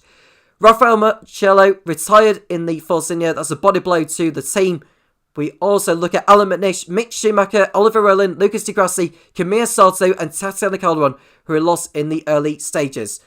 The pole position point went to Marcus Ericsson, who also got the point for the fastest lap. The race win also went to Pascal Wehrlein and the 1-2 completed by Marcus Ericsson. So yeah, Ericsson did get the point for pole position and for fast lap, but it's Wehrlein's day. It's Von Mittel's day. What a day for them. They are within touching distance of promotion. Mastercard Lola still have the chance to seal promotion despite both of their cars dropping out. But it's very much Von Mittel's League 2 Teams Championship to lose now. And Wehrlein taking back leadership in the Drivers' Championship. They are looking ever so good. What a day for Von Mittel. A disaster for Mastercard Lola. A good day for Jaime Alguersuari, bagging an important podium for Coloni. And Pacific are looking favourites to seal that third and final promotion spot with 4 rounds remaining in League 2. I'll leave Topher Smith to run down on the Drivers' Championship in League 2, and they'll be back for the League 1 race very, very shortly. Well, plenty of drama in that race. Mastercard Lola taking a double DNF in that one. That's going to be a bit of a hit towards their championship fight. And with Von Mittel bringing home maximum points, Ewan Gale, I'm sure, will be rubbing his hands together with glee after that one. But how has that affected the standings? Well, first of all, let's take a look at the drivers. And Pascal Wehrlein has moved into the lead of the championship with that victory. 144 points now for the German, with Marcus Ericsson up to second to make it a Von Mittel 1-2. 20 points behind his teammate, but still very close as we only have a handful of rounds left to go. Tatiana Calderon drops down to third, while Brendan Harley has retaken fourth place from Mick Schumacher with his points finish today. Schumacher will be really disappointed with how his race went today. Jack Aitken is on 71 ahead of Alexander Rossi on 58. Gary Paffett is up to 8th on 55 points. Kimi Sato on 53. And Agrati still holding on to the top 10 on 50 points. And in the teams, Von Mittel's result has moved them back to the top of the standings. 268 points for the Italian team, while Lola is down to second, still on 230 after their no score today. Pacific Grand Prix hold on to third on 123, with Force India fourth on 105, Dome on 95, Ram Racing on 89, and Zack Speed have dropped down to seventh with 87 points. They could still climb back up towards that third place, though, depending on how the last few rounds go. LaRousse, Scuderia Coloni, and Andrea Moda round out the top 10. Coloni getting 60 points now after Jaime Alguersuari's podium finish today. Carlin, Damsveit and Real still at the bottom of League 2 team standings, with not really much left to play for this season. It will be all about Season 4 for those teams looking forward. But will there be as much drama in the League 1 race? Well, first of all, let's take a look at what the standings are heading into today. And Scott Dixon, our reigning champion, still holds the lead of the championship on 141 points. A healthy lead at the moment over Nick de Vries, second on 92. Pato Ward, third in the Arrows on 87, ahead of Antonio Felix da Costa, who's trying to get himself back into the thick of this title fight and chase down not just O'Ward and his teammate de Vries, but close that gap to Dixon as well.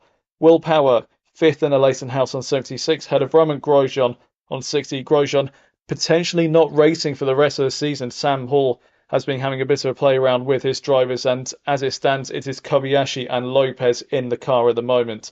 Sebastian Buemi in the Leighton House on 56, Kobayashi and the Manor on 45, and then two Brits to round out the top 10, Alex Lynn and Paul di Resta on 44 and 42 respectively. Looking at the team standings, it is currently a dead heat between Minardi and Simtek at 183 points each. Minardi ahead on countback by virtue of having 5 race wins to Simtek's 2 so far this season. Leighton House still holding on to third on 69 points. Manor closing in a little bit in the last few rounds on 141. Arrows are on 116 in 5th. And then Super Guri and HRT currently fighting over 6th place as it stands. Prost in 8th on 63 points, ahead of Onyx on 55 and BAR on 30. That's your top 10. And then currently at risk of being demoted into League 2 for next season, AGS on 23 points, Midland on 14, and 40 Corti on 6. So I think it's going to take a miracle for any of them to climb up out of those bottom 3 positions. And how did qualifying go for the League 1 race today? Well, it is a familiar sight at the front. Nick de Vries once again on pole position in a Minardi, with Antonio Fix da Costa making it a Minardi 1-2. And they are an absolute mile ahead of anyone else. Alex Lynn with a great job to be third on the grid in the HRT, but over 0.8 of a second away from De Vries' benchmark there. And Kamui Kobayashi doing a good job in the manner to go fourth fastest. Daniel Kandei with one of his best qualifying performances of the season so far, fifth in the Aeros, ahead of Jose Maria Lopez, Scott Dixon, Pato O'Ward, Sebastian Buemi, and Nick Yellerly rounding out the top 10 in the HRT. Luke Browning in the second Simtech will go from 11th ahead of Jean-Eric Vernon in the Prost. Will Power, a bit of a disappointing qualifying session for him. He goes from 13th today. Paul de Resta is the lead Super Aguri in 14th ahead of Colton Herter. One of AGS's best qualifying results for quite a few races now, and they will be looking to move forward to score some points today. Sebastian Bourdais 16th ahead of Marco Wittmann, Sean Gelael, Robin Fries, and Nicholas Latifi to round out the top 20. And at the back of the field, the 240 Corsies will share the grids with Jehan Daravala in 21st and Roy Nassani in 22nd. Alex Palou 23rd in the AGS ahead of the two Midland racings of Naoki Yamamoto and Felipe Nasr. And Antonio Fuoka, really disappointing session for him. He will go from last today in the Onyx. That is the grid for the League One race today. Can Minardi bring home some more points and solidify their status as championship favourites? There's only one way to find out, and Tom Cairns is ready and waiting to take you through the action. An important race in the title race. Can Nick De Vries claw back the 49-point margin over Scott Dixon and take the championship all the way to Laguna Seca? We await the 5 red lights as we await to go racing for one last time in Valencia, this time in League One. It's lights out and away we go. De Vries gets off to a fantastic start. Da Costa maybe not so as much. Alex Lynn looks to get ahead into second place into turn 1, but it's Da Costa who's in second place, so it's a Minardi 1 and 2 as it was on the grid. De Vries leads, Da Costa second, and we've got Alex Lynn in the HRT in third place, out of Daniel Gadea in the Arrows in fourth. They've got Kamui Kobayashi and Pato O'Ward. Scott Dixon is down to 7th place after a terrible beginning. Jose Maria Lopez, Sebastian Buemi and Nick Yellerly are in the top 10. As we see a little bit of jostling going on towards the back, we can see Marco Wittmann. Looks like he may have had a little bit of a bump with someone, but someone's rear wing is on. It's one of the BARs. It's Sean Gelael, who is without a rear wing. He'll need to get back to the pits. We didn't see who run into him. He'll probably go down as a first lap racing incident, but it's a bad start for Will Knight's team, with Gelael needing to go into the pits for a new rear wing. As we see Kamui Kobayashi making a move on Daniel Gadea into 4th place at turn number 12. And that's him through ahead of the 2 Arrows cars. He'll go after Alex Lynn in the HRT. Now, Minardi came away with a victory and a 5th place in Pinonia last time out. They are in the lead of the team's championship, albeit on countback ahead of Simtech. Now, a victory in the 2nd place would do the team all the more good. They have yet to achieve a 1-2 finish. They've even yet to achieve a double podium finish with both cars. They're hoping to achieve that here in Valencia as De Vries posts the first fast lap of the race. Then that'll come down in the laps that follow. And we're looking at Jose Maria Lopez, who didn't have as good of a qualifying as in the previous rounds, but he's still in the points as Gelael comes into the pits for a new rear wing.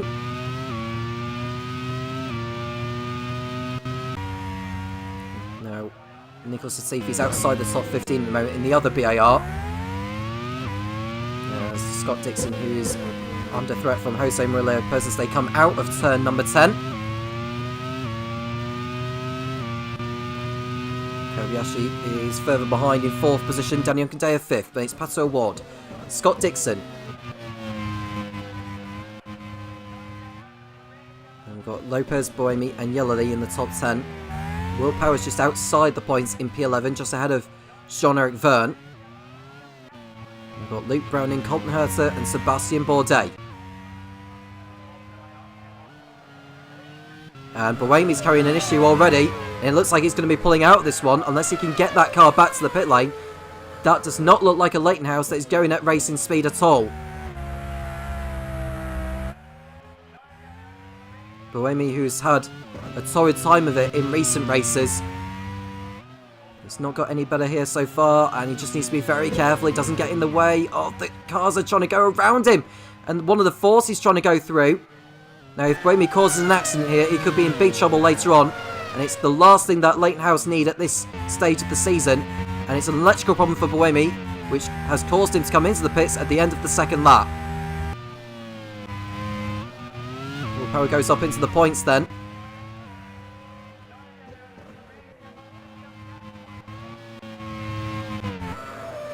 De Vries's fastest up is a 140.6. You can see Lynn in third place ahead of Kobayashi and Yakandaya. We've got O'Ward, Dixon, Lopez, Yellowly and Power. Fern right behind, chasing his third points finish in the last 4 races.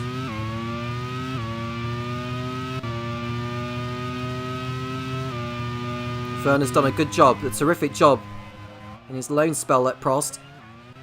He is still Minardi's reserve driver, so should DeCosta or De Vries get a race ban for taking someone out, then Vern would be in line to replace one of them, which would leave Prost to reserve or throw in another driver for the next race, of course. De Vries and DeCosta continuing on. Looking so good at the moment, the Minardis, but can they go the distance? Just as they did in Pannonian when they got 1st and 5th. Today they are chasing a 1 and 2. And with Dixon down in 7th place, this is a golden opportunity for De Vries to reduce the arrears in the championship battle. We've had a couple of drivers go into the pits so far, but all 26 drivers are still running.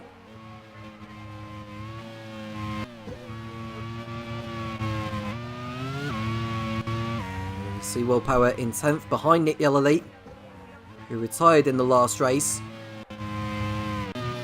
See Will Power, who stopped behind Nick De Vries throughout the majority of the last race in Pannonian. Got through in the end with the pit strategy. It was quite a lonely race to 4th position for Power, which was his first points finish in the last 4 rounds. His cycle hopes are all but dashed, unless anything catastrophic happens to Dixon from here on in.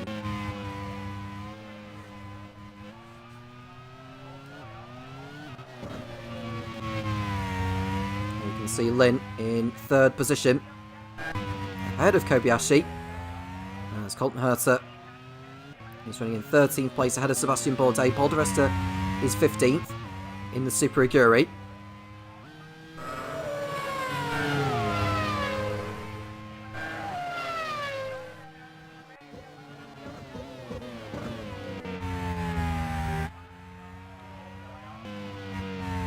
Towards the end of lap 4, De Vries' margin over DeCosta is 1.4 seconds. Lynn keeping in touch with them as well. We just saw Dixon get through on O'Ward for 6th place, so that's 1 car out of the way for the Kiwi, the championship leader.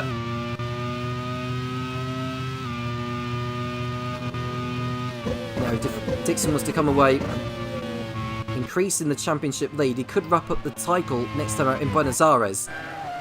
But that's looking unlikely at the moment.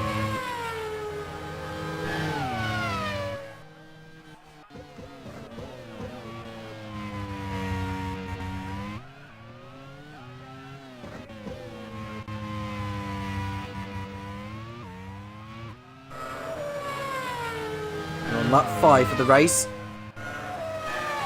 Vries continuing on in the lead. 2nd place in the championship going into this one. DeCosta, by winning last time out in Pannonian, is in 4th place on 83, 9 points off De Vries. Make that 10 because De Vries took pole position for this one. Saw a lock-up from Marco Wittmann into turn 10, but gets away with it.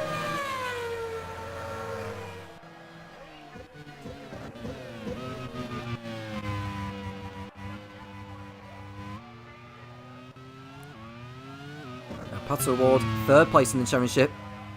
Going into this, he's running in 7th place behind Dixon. We don't know for certain who's doing the 2-stop and who's doing the 1, so keep an eye out as the race progresses.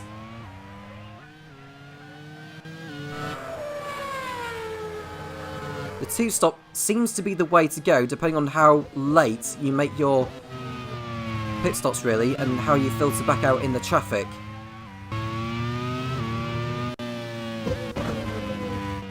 So we see Da Costa in P2 behind De Vries.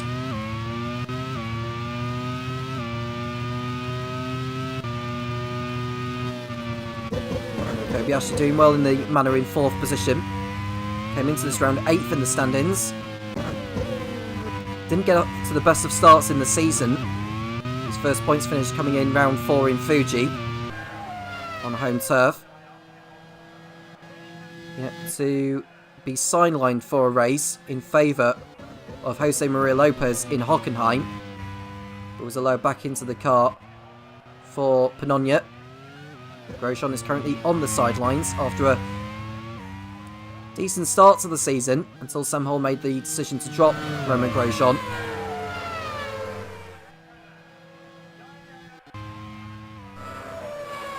There is Lin in 3rd position. There's Kobayashi, Yunkandea, who's having a better race of it. Last time we've seen Yunkandea run that high was when he finished in 4th place in Fuji. He's finished on the podium as well in Yongam in round 2.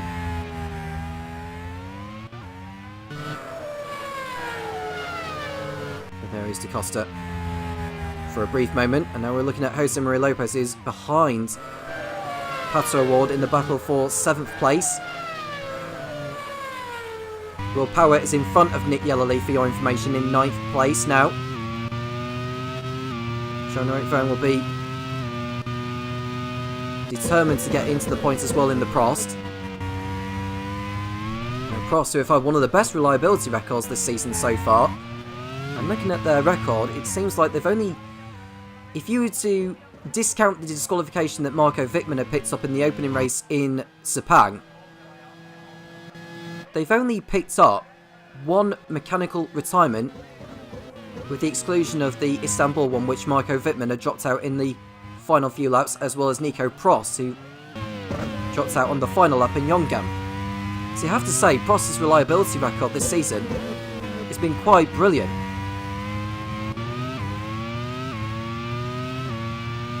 They've scored points in the last 5 races of Prost. They look to make it 6.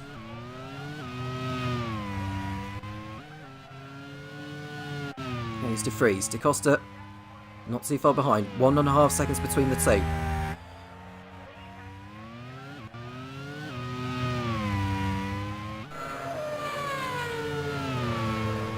And whilst we are looking at the title race, the battle for the battle for survival is looking in the way of BAR at the moment, because neither then AGS, Midland or 40 are in the points, and the highest of those 8 drivers in the field is Colton Herta, who's running in 13th. He's aiming for only his 2nd point of the season. He's only picked up 1, which came in Zental. It's been a very difficult season for AGS and for Colton Herta.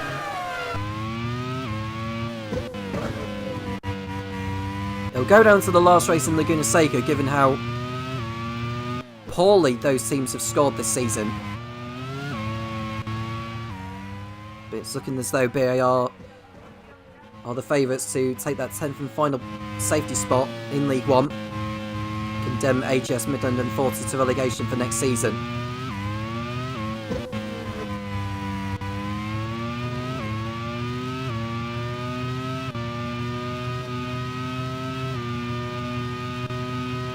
We're on lap 8. No sign of pit stops just yet. There's Jay Anduravala just holding up Felipe Nasr in the battle for 22nd. Ahead of them is Alex Palou in the AGS as Nasr gets through Anduravala into turn number 12. And behind Anduravala is the other Midland of Naoki Yamamoto.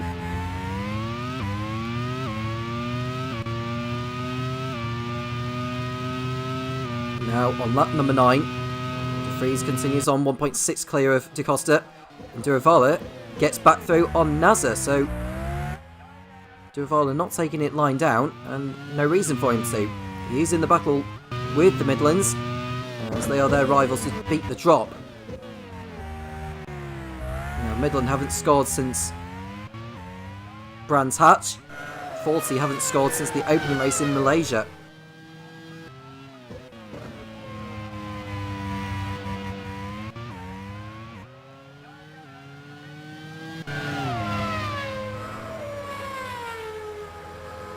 So we're not really seeing any changes at the front end of the field as such now. Looking at Minardi's pace, they look to be sort of content. I don't know for certain whether they are on the one stop or on the two. It wouldn't surprise me if they were on the two for both drivers. Otherwise, if they were split on the strategies between the two, one of them would be going faster than the other. At the moment, they're just doing around about similar pace to each other.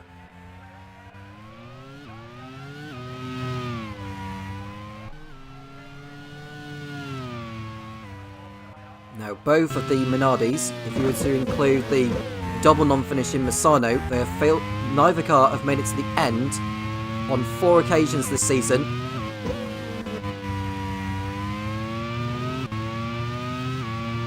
Gotta hope later luck doesn't. Well, that kind of luck strikes them again here. Now, DaCosta is running in P2. Behind De Vries, Alex in third, and it's Kobayashi, Youngandaya, Dixon, O'Ward, Lopez, Power, and Yellowly in the top 10. Sebastian Buemi, who came into the pits at the end of lap 2 for with an electrical problem, he's out in 25th place with not a lot to do. He's running about 10 seconds behind Naoki Yamamoto.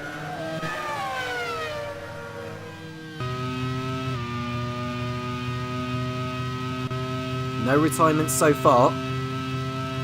All 26 cars still running. We're on lap 10.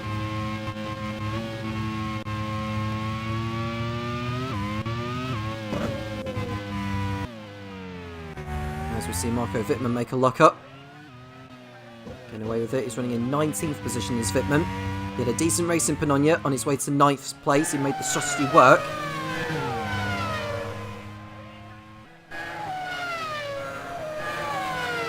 Given how well the top teams did in the last race, you could well say that 9th must have felt like a podium or a race win to the Prost team. They know they're not in the fight with Minardi, Simtek, Leighton-House and Manor, or even Arrows.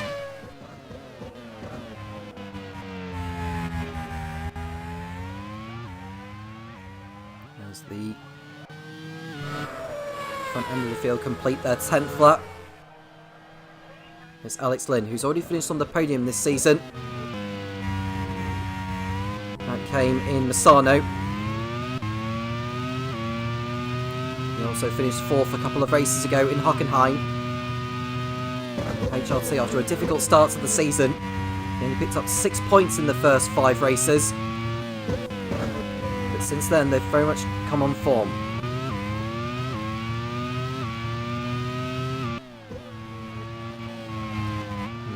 Latifi in the BAR in 18th place, behind Robin Freins, who's had a difficult season with the amount of problems he's had, given how well he did last season. He was in the championship lead going into the last race, but he couldn't take part in the last race after he had to serve a race ban for taking out another driver at the round before in Buenos Aires. Super Aguri, who are under the guidance of Michael Gillespie. Topher Smith was previously the manager of that squad before he moved on to Arrows.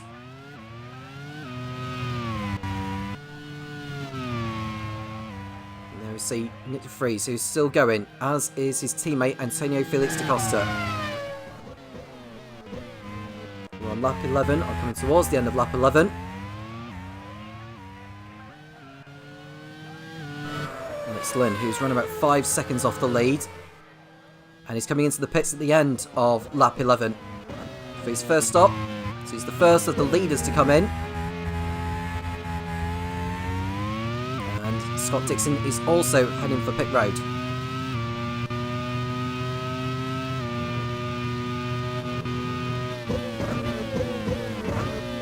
Now, what can those two achieve by the end of this one. As we see Frines and Latifi go through.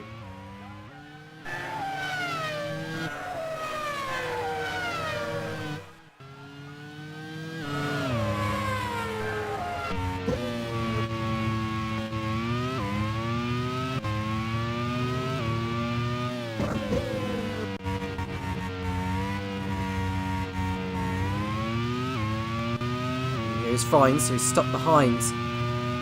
I think he's ahead of Dixon, who's just come out of the pits. I think that's Alex Lynn, who is just ahead of him there.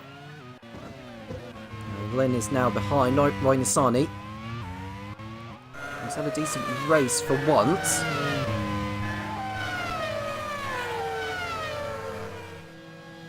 It's hard to say who's going to be on the one stop at the moment.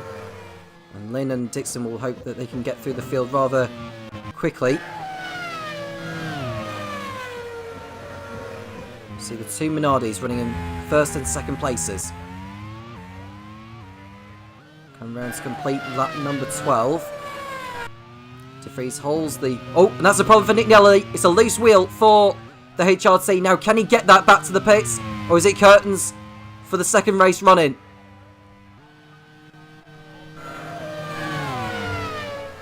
He's coming round to the pits now. He should be able to do it. Yes, he's just back in time. Is Nick Yellerly. Had it been earlier on in the lap, he probably would have needed to pull that off the circuit. And Bourdais is also coming in the Onyx. So Nick Yellerly having to make an earlier stop than planned, but at least he's still in the race. But I'll tell you who is not going to be in the race for any longer is the Super Aguri of Paul de Resta. And Lynn had to go round him. And de Resta is going to be the first driver to retire from this race. Super Aguri not in any form of threat of relegation at the moment, but this is not the kind of performance that de Resta had been after. It was off the pace in qualifying. It hasn't got any better in the race. He's going to be pulling out of this one. He just needs to pull it off somewhere safe. Will de Resta, as Wittmann looks to get through ahead of him. He does so at last. And de Resta will be touring into retirement now on lap 13. And there he goes, he pulls off. He's just got to hope he does not become a problem to the other drivers, as it is a dangerous part of the circuit where he is parking up there. Hopefully the marshal will crane him away and it should be lifted up. Yep, up and over. And de Resta is out of the League 1 Valencia Grand Prix. And whilst we say that, Jochen Deyer and Power have come into the pits for their first stops.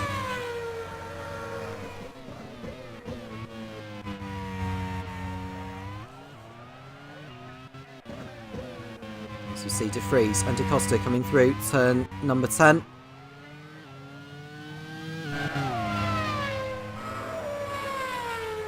And Antonio Franco is also heading for the pits.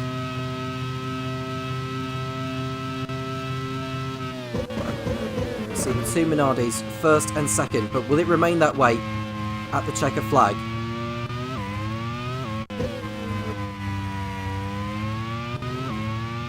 Dixon in 13th place at the moment as Galeo comes in for his second stop, his first scheduled.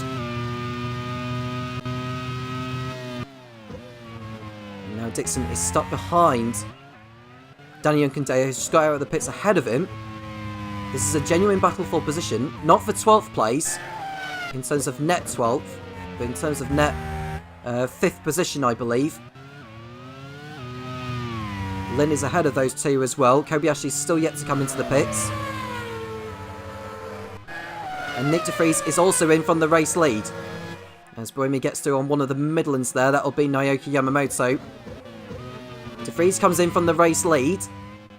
Where will he filter back out? Kobayashi is also in. Which should allow Pato O'Ward to go through into second place, and he does so in a moment. Lopez will go through also.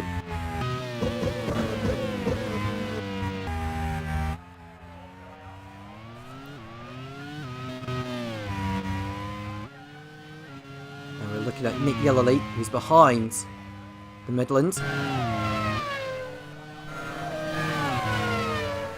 And Lopez, who's running in P3 ahead. Well, just behind O'Ward. And Felipe Nasser also pitting in the Midland. Kobayashi got out in front of Yunkandaya and Dixon for your information. So it's as you were.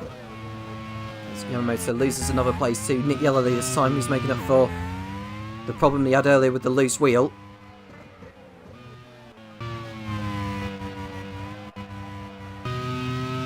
Award and you can see a battle between Herta and Lynn there for P7. Lynn gets through at last. Herta was very defensive around the kink before the braking zone, but Lynn is through at last anyway. Further up front are O'Ward and Lopez. Da Costa comes in from the race lead. Will Power makes a move on Alex Palou, and that's him through into P12 on circuit. O'Ward and Lopez might go into the race lead, but they're also coming in, so Nick de Vries will go back ahead of the pack.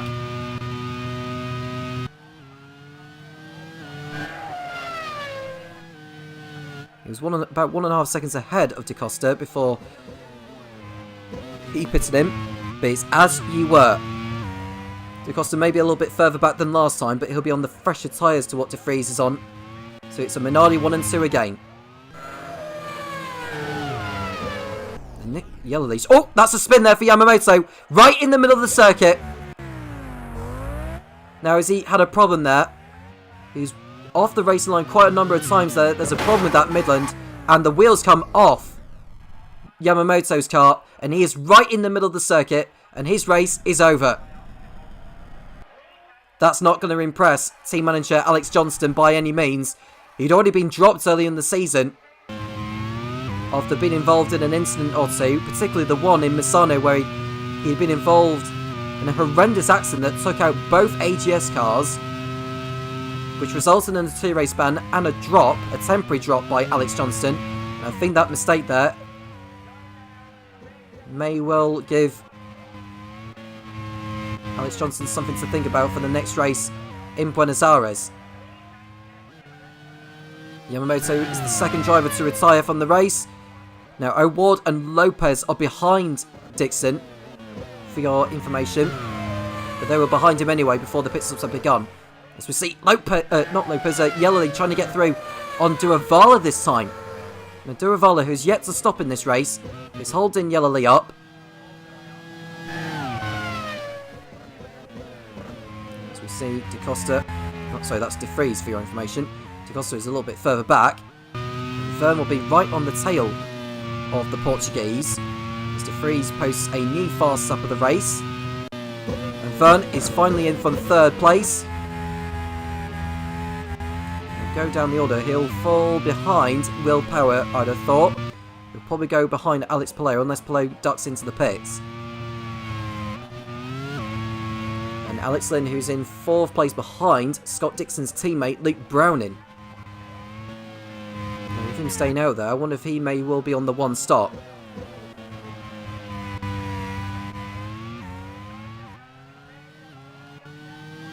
Verne rejoins behind Palou and Duravala, but he just gets out in front of Nick Yellerly. So Verne doing a good job getting out in front of Yellerly there. He was behind Yellerly before the pit stops, and he's in front of him now. And as we see Lynn going for the move on Luke Browning, that was very nearly in tears there. Very nearly ended in tears. But Browning is able to do his teammate a favour and hold Lynn up for now.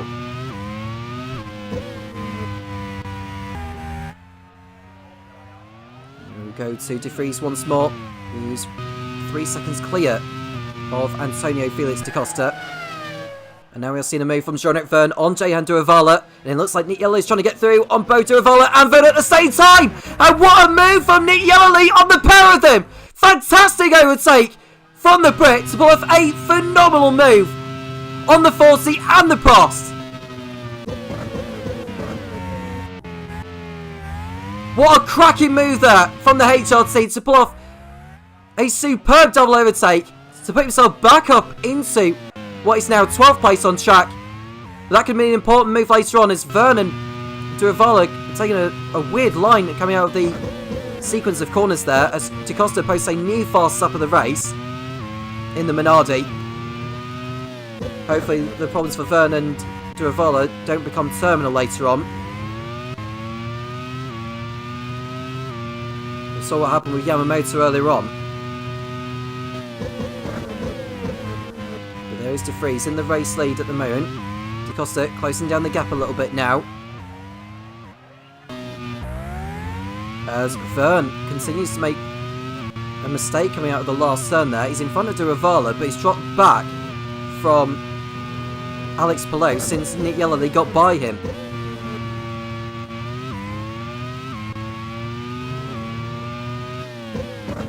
Herzo is in front of Duravala now for your information, as is Sebastian Bourdais. Lynn is about to pull off a move on Luke Browning now into third position. An important move there because Kamui Kobayashi was looming right behind and Lynn needed to get through ahead of the Simtek, and he's done so now. As we see Kobayashi attempting to get the move done on Browning as they approach the hairpin. Turn number 17.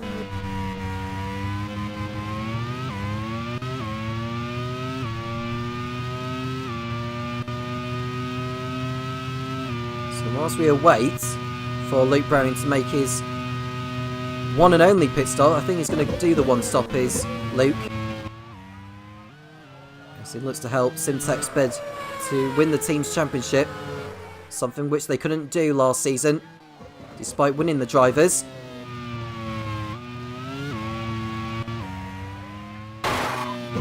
Oh, that's Palou who's hit the wall there.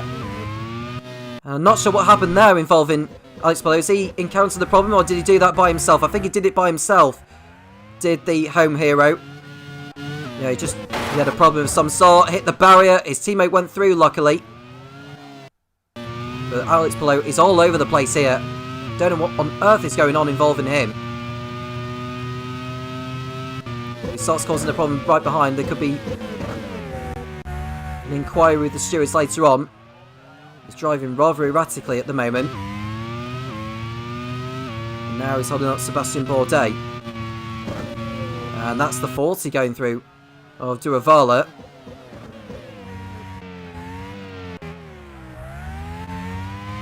And he's just bunching up a field behind there. And Palou, if he continues driving erratically as he's doing so, that could cause a problem to the cars behind who are trying to get through ahead of him.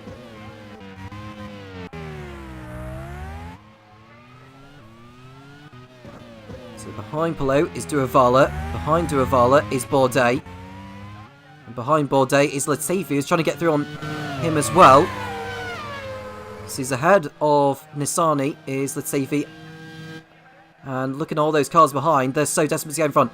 Palou, I think, is going to cause a problem in a moment if he's not careful. And I can say that DaCosta's got the gap down to 2 seconds between him and De Vries in the battle for the race lead.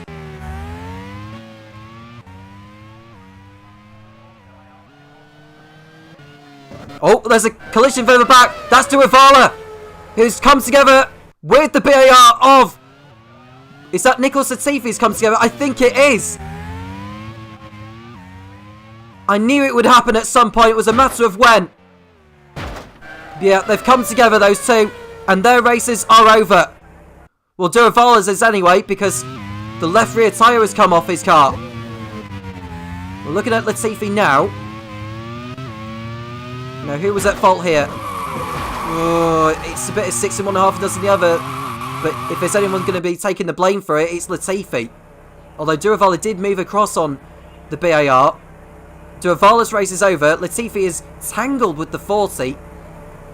And I think if anyone's going to take the blame, I wonder if Alex Palou may be getting the punishment here because of the way he's been driving erratically for so long. We'll wait and see what the result will be on that as Jean-Luc Vergne comes into the pits again with an issue. So his race has taken a turn for the worse as well. Duravala, the third driver to retire from the race. What will the stewards say on that incident? It's a one-race ban for Alex Palou and a disqualification from this race for dangerous driving. So it's not Latifi who's going to be getting the race ban or the disqualification. It's Alex Palou. Now, Palou has already served a race ban this season for the collision which he caused with Mahafira Gunnathan, of all drivers. So it was another 40 he came together with, which he got a race ban for. Sebastian Ogier stood in for him at the following race in Misano. And he's going to be out of this race, and he's going to be out of the next one as well in Buenos Aires. And he's still continuing to drive erratically on the circuit. Now, this is going to cause even more problems if he continues behaving like this. If he takes out another driver, that'll be another race ban coming his way.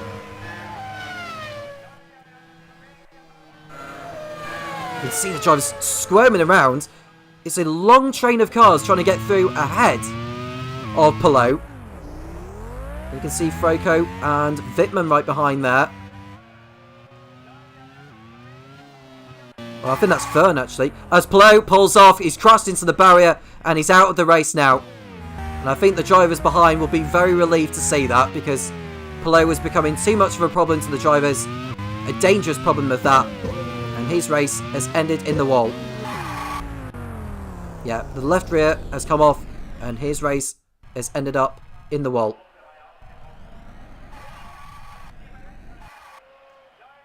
So Palou retires and he's out of not only this race, but the next one in Buenos Aires. And another problem to team manager Lewis Bassendale. He'll now have to field his reserve driver. Now, I think his reserve driver at the moment is looking like Tom Cairns, because he was in the car earlier on in the season, but he was dropped in favour of Palou. It's actually Sacco Sullivan who is the reserve driver of the AGS squad. So Sacco Sullivan could potentially have the opportunity to race for the team. Now, if that was to be the case, then AGS will have fielded 5 different drivers for the campaign. But it's a golden opportunity for Sacco Sullivan to prove himself within the team and be within the fray for a full-time drive next season. So after all those shenanigans towards the back of the field, we want to look at the front, because Da Costa slowly but surely got the gap down to 1.5 seconds between him and his teammate Nick de Vries, as Lopez continues to fight it out with Luke Browning, who's still yet to come into the pits in this. And now Scott Dixon, who's just been overtaken by Lopez whilst been stuck behind. Dixon not having the best of races so far. And now Patrick Ward has got through on Dixon. So Dixon's race gets even worse now. Yellowly comes in for his second stop of the race. And with all the drama going on towards the back, he might actually get out in front of Bourdais, you know. And get some clean air.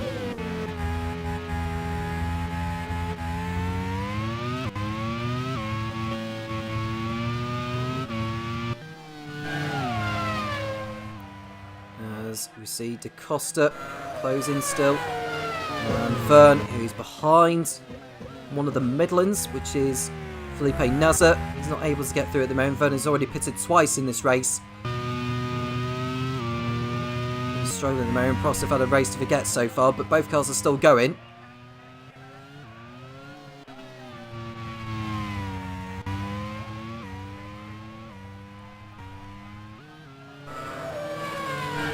And the gap between De Vries and Da Costa is just under 1.3.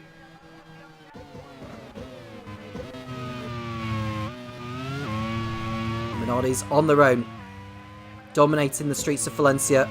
And Froko is under attack from Sean Galeal, who's already pitted twice in this race, but he's now back in the thick of the action. As we see Scott Dixon, his teammate Luke Browning comes into the pits.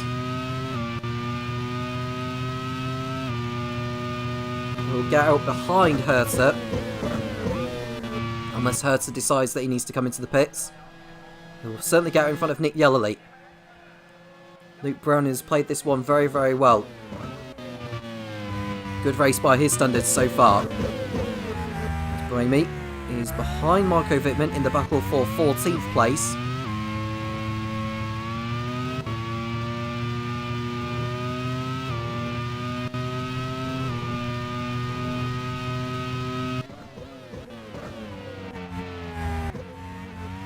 There's Wittmann ahead of Buemi.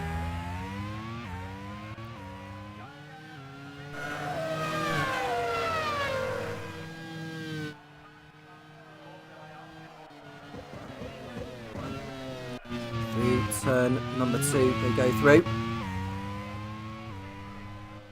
And Wittmann ahead of Buemi, who had to pit him with an electrical issue at the end of the second lap. You can see the two Minardis of De Vries and De Costa running away with it. Minardi going to be coming away with what will be their 6th win of the season, I believe. De Costa's only won 3 times, De Vries has won twice.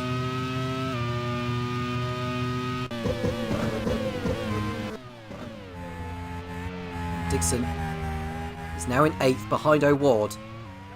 If the positions were to remain as they are currently, the gap between De Vries and Dixon, with De Vries taking the point for pole position, will be reduced from 49 to 27, with 4 races still to go.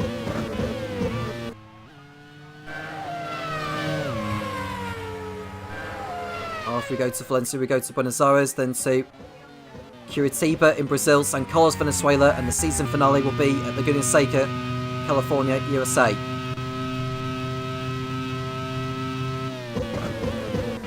Season 4 calendar is out as well, for your information. Only 5 of the Season 3 circuits will be retained.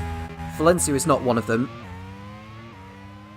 We're still in the sort of early phases of trying out new places and where is best for the Grand Prix World Series to contest at.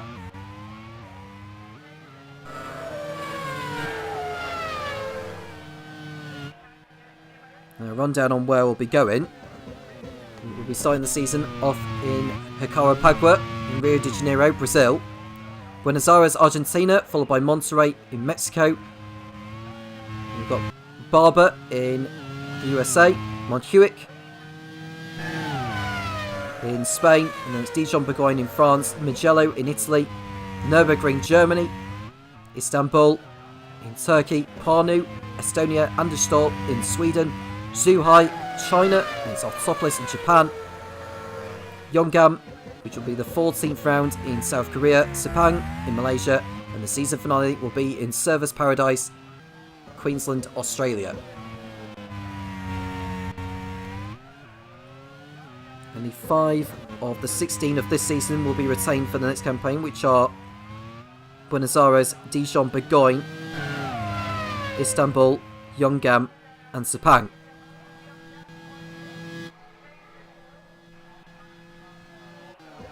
And I think once we sort of work out which venues will be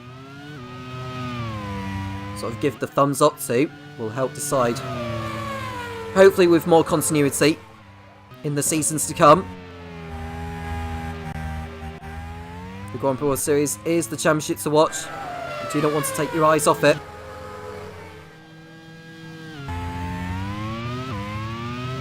Leaders have completed lap 25. They're going to be coming up to back markers very shortly as well.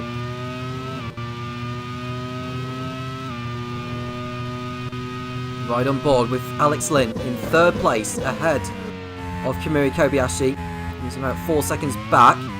Daniel Condeo is 5th ahead of Jose Maria Lopez. It's Pato Ward, Scott Dixon, Will Power, and Colton Herter, who holds the final point in the AGS.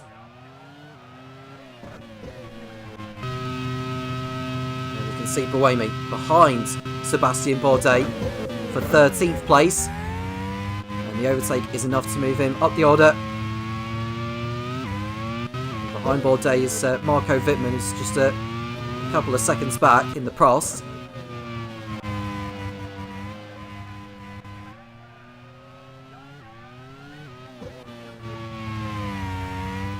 Now, the leads are going to be coming up behind what looks like the BARs. Sean Galale and Nicholas Latifi. Well, they're actually sandwiched in between them is the Onyx of Antonio Froco.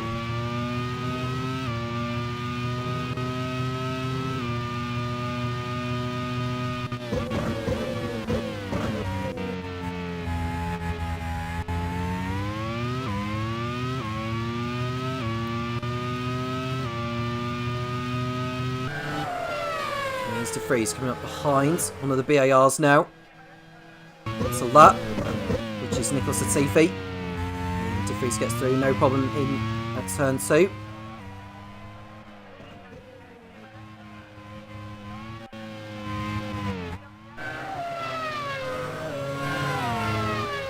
And De Costa will want to get by Latifi as quickly.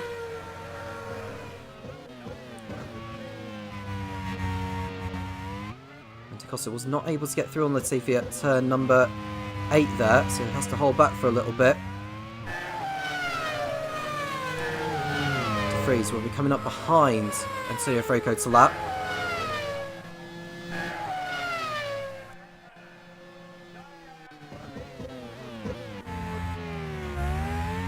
So he gets through. De Costa, does he get through on Latifi as well? Into turn number 12. He didn't, unfortunately, so he's had to hold back though, as he's losing ground to De Vries in the fight. And then doesn't need to worry about any back markers right now. And Costa is trying to get through on Latifi.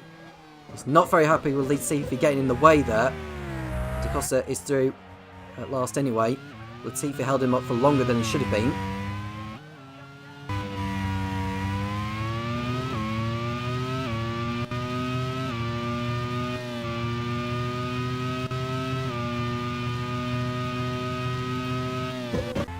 Right on board with Alex Lynn in 3rd place. Looking good for his 2nd podium of the season as De Costa comes in. He's had enough of waiting around. He wants to get out in some track position. And it's down to Nick De Vries to get the hammer down. I think De Costa was running about 3 seconds behind before he pitted in. He'll come out ahead of Lynn because Lynn is also in the pits. Kobayashi will go on for another lap. Lopez has also decided to head into the pits in the manor for his 2nd stop of the race. De Costa out in 3rd position now. And I think if De Vries is going to keep hold of the race lead, he needs to come in at the end of this lap, because otherwise De Costa will get ahead of him by completing an undercut.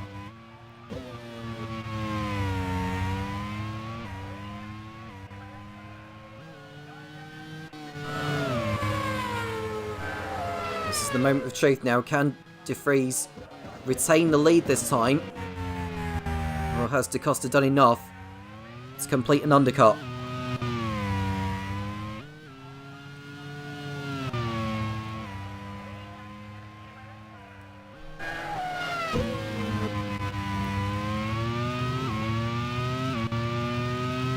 Bordet also picks it in the Onyx. And De Vries makes the wise choice to come in at the end of lap number 29.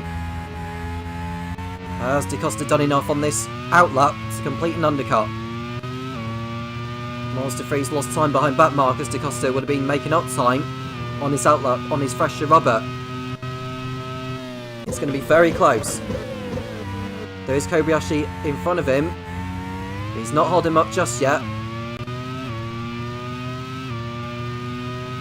There is De Costa. Is he getting out in front of De Vries? He is, you know. Is he in front? Almost. But he is now. De Costa just about completes the undercut on De Vries to take over the net race lead. But De Costa is stuck behind Kobayashi, so that might give De Vries the chance to get back through. It's very much coming alive now. Is the battle between the two Minardis. And Kobayashi is also stuck behind the back marker there. I think that's Nicholas Latifi.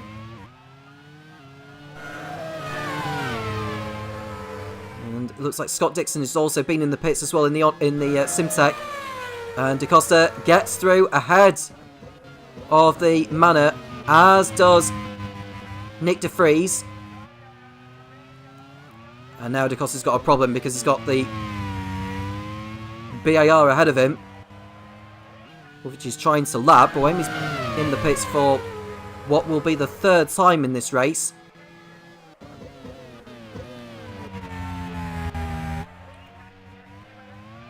Oh, that's Sean Galeo, I apologise. As Da Costa, he had to fight his way through there.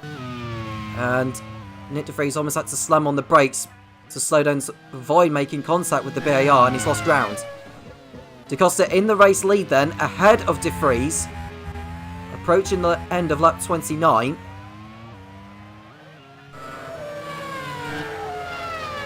It was lap 28 that De Vries came into the pits. Junkendaya also in now in the arrows.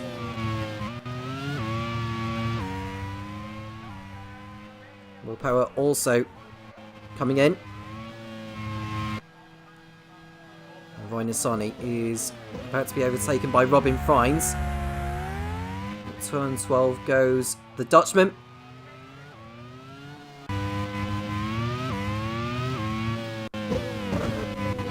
Colton Herter in 9th place.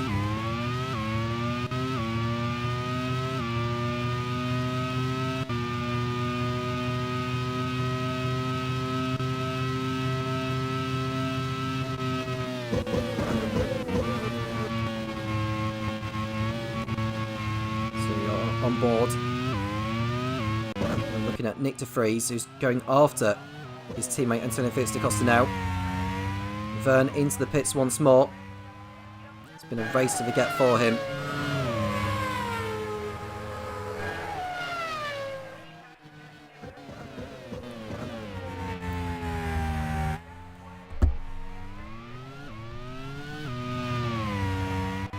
And there's Kobayashi, who I think I don't know if he's due into pit again, or whether he's trying to do a one stop. I would say he's coming into the pits again before this race is over, is Kobayashi, but I could well be wrong. Len has made up all the time on his third set of tyres. I'll just see a car come out of the pits there. That would have been Robin Friends in the Super Aguri. He's going to be a problem to Nick De Vries in a moment.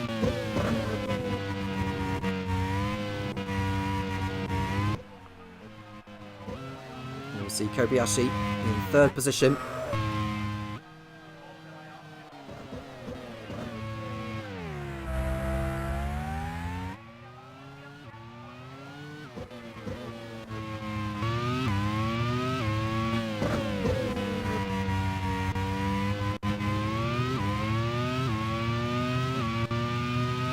Kobayashi in P3 ahead of O'Ward and Lynn.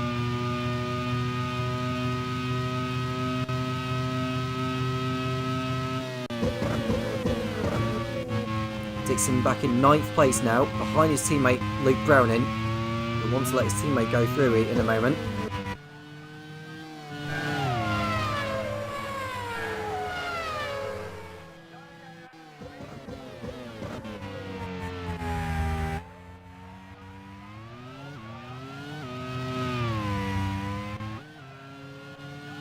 See Fitman into the pits in the Prost.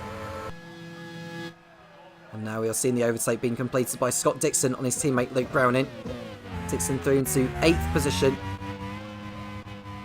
Luke Browning, after making his only stop of the race, he's had to concede the position.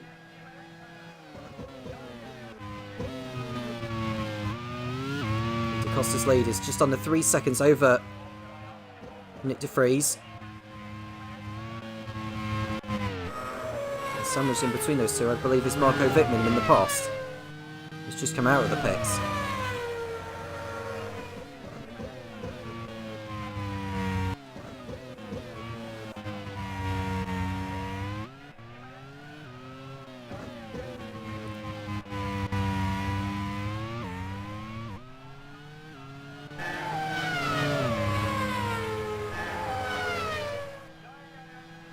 Four retirements from this race. Alex Palou, who would have been disqualified after he caused the incident that took out Jehan Duravala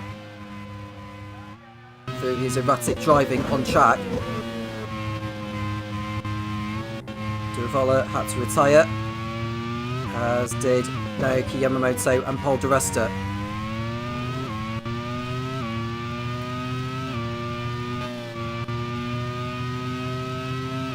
Seconds is the margin now between DaCosta and De Vries. DaCosta looking good for his second win in a row. Frocco is the next to make his way into the pits. De Vries is stopped behind Wittmann. He's looking to get through ahead of Frocco. He'll just be leaving the pits now.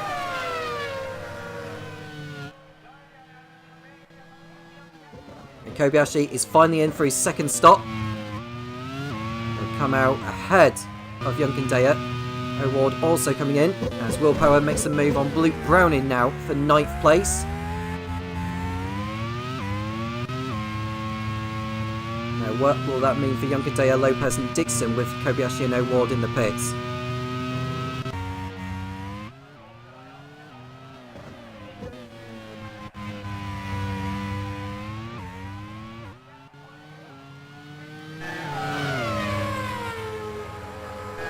Junkendaya is behind Kobayashi, and Kobayashi is in front of Junkendaya in 4th position, which allows Lin to go back into 3rd place. And we're going to see a battle for the final podium position in the closing laps, as we saw with Alguersuari and Paffett in lead 2 earlier on today. Kobayashi's got around about 15 seconds to make up on Lin, with only 11 laps left.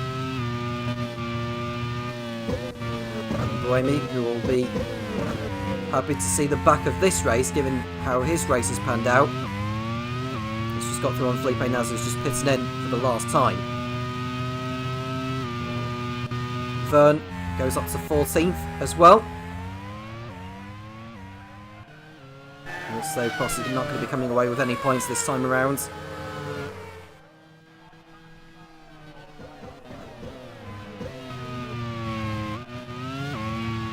we've seen Nick De Vries, who stuck behind Marco Wittmann for some time. Now he's got an Onyx of Sebastian Bourdais, which he'll need to navigate his way through.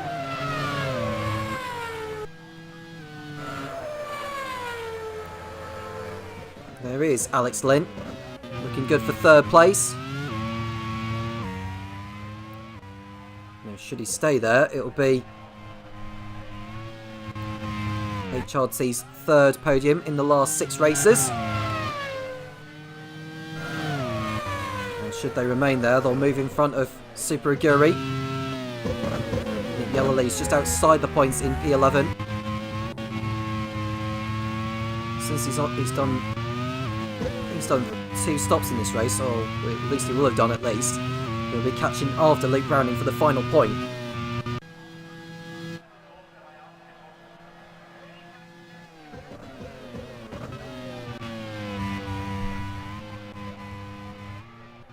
Now, if it was to remain as it is in the Drivers' Championship, with De Vries now in 2nd place and the pole position point, and Dixon, who's now in 7th, ahead of Willpower and O'Ward,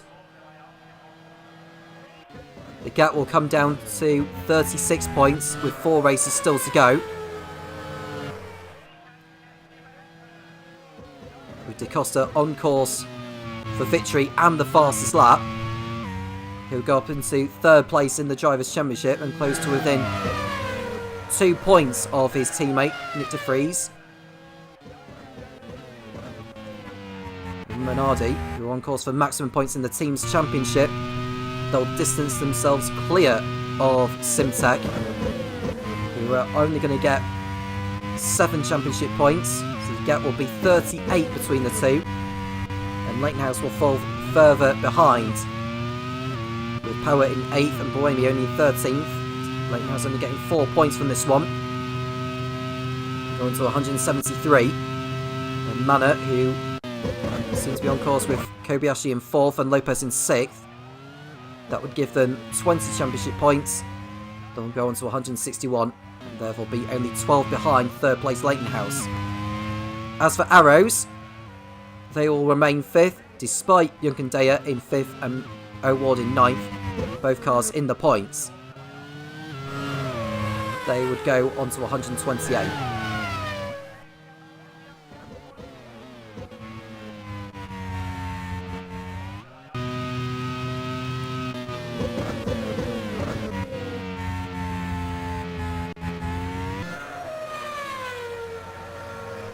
Ward looking to get through on power for 8th.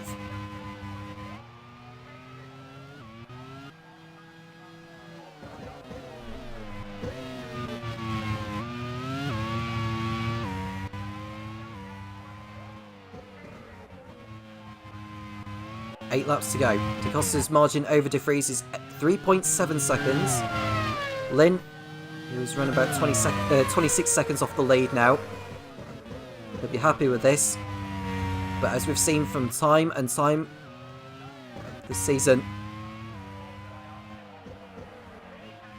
Minardi's are prone to breaking down on circuit, and Lopez has come into the pits for another stop as he picks up an issue.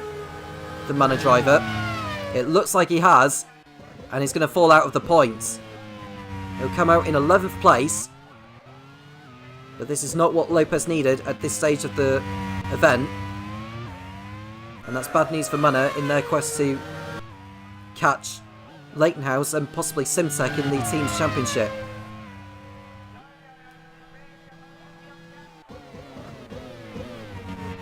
Lopez comes out in P11 now, ahead of Colton Herter. As we see Marco Wittmann pulling off a move on Sebastian Bourdais for 15th. Wittmann is a lap down. Verne is about to be lapped by the leaders.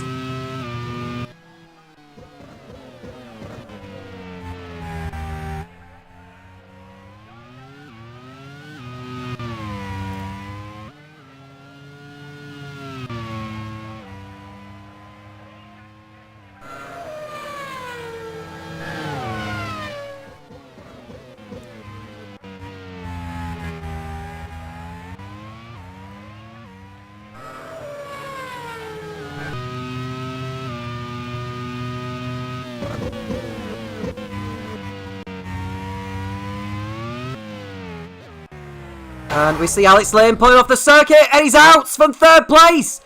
I cannot believe it. Alex Lynn's race has gone up in an instant there with a puncher.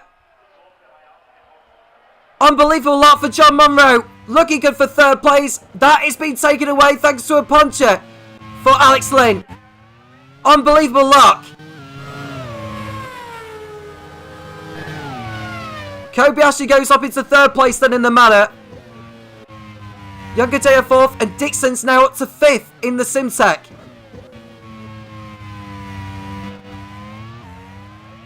And I think Luke Browning's has gone up into 8th place as well. Lopez will go back into the points in 10th, but it's an unbelievable development for HRT, who are looking so good for a podium. Lynn is not going to get to the checkered flag this time. He is gone.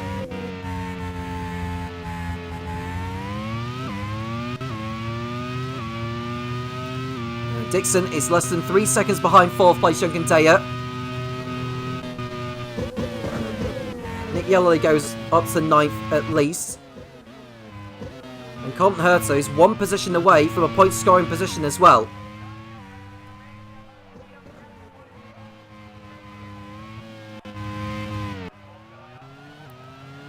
Sebastian Buemi in 12th. They're now 13th.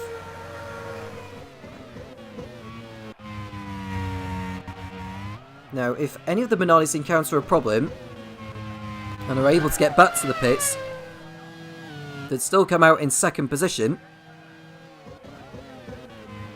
There's Kobayashi, who is around about 6 seconds ahead of Danny Youngandea.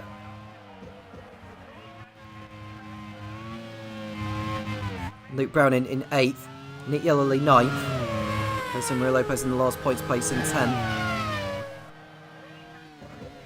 So HRT only on course now for 2 points. They will not move in front of Super Aguri as it stands.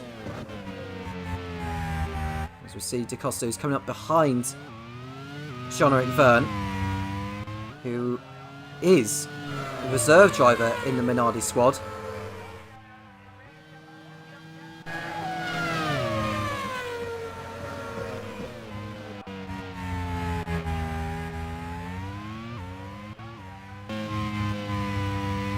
we see Kobayashi.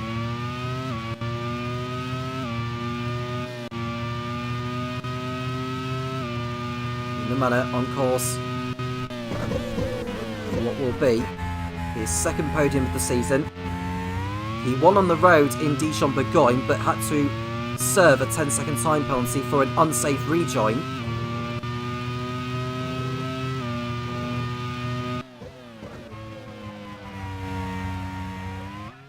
As we see Da Costa making his way through the traffic now, there is Verne still ahead of him.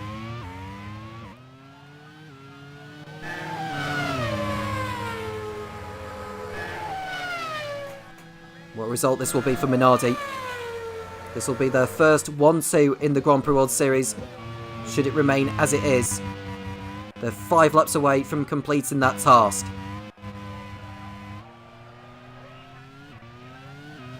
Nick de Vries just needs to keep his foot in there.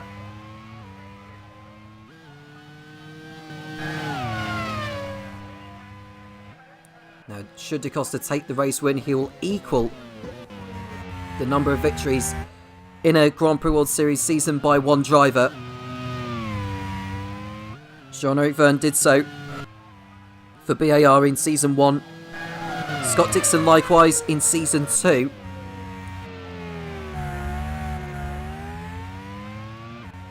And it's looking like Da Costa is about to join that list. And he's still got 4 more races to break the record as well.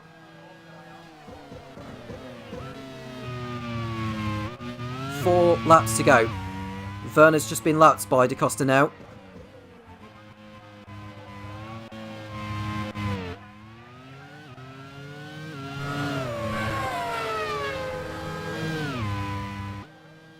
And Dixon, as far as his battle with Juncadeo is concerned, is run about 2.5 seconds off him. Hasselward not far behind either.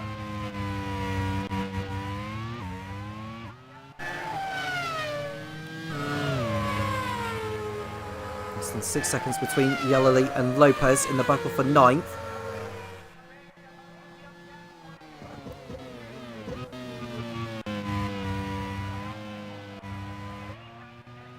Are we going to see any late drama in this race? You can see Kobayashi on his own in 3rd place.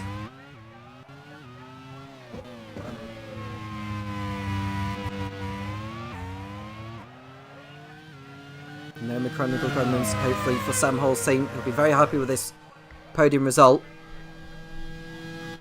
It'll push them further away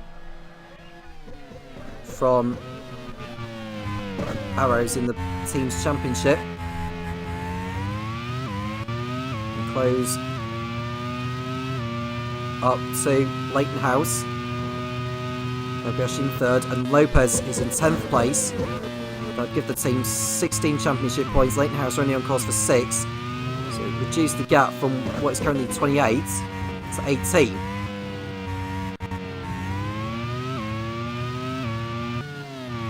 With Dixon where he is and Browning where he is as well. Simtek will be coming away with more points than they thought they would be earlier on in the event. 14 championship points. However, Minardi will be coming away with the maximum of 45. Therefore, the gap will be 31 points after this race in favour of Giacomo Pagliaro's team.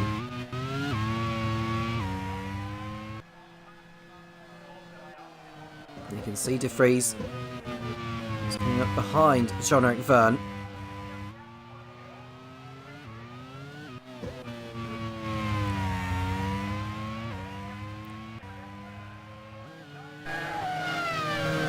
Dixon not too far back from Juncadeo, but it looks like he's going to have to settle for 5th today. The gap would come down. With De Vries on course for 19 championship points, Dixon on course for 10. The gap would come down to only 40 points. Still very much Dixon's title to lose.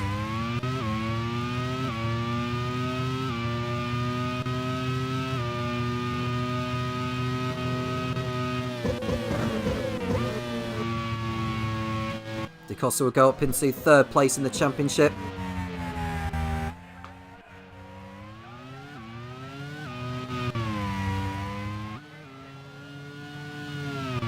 And Lopez is now 1.3 seconds off Nick Yellerly. And that battle is far from over as well, as the leaders begin their penultimate lap.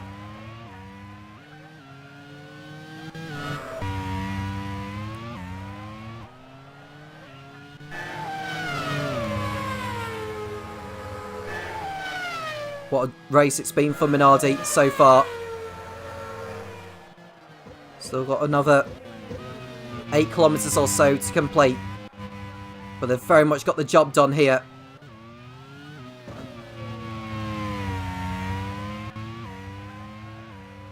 Von Mattel sealed a 1-2 finish for the first time in the Grand Prix World Series earlier today.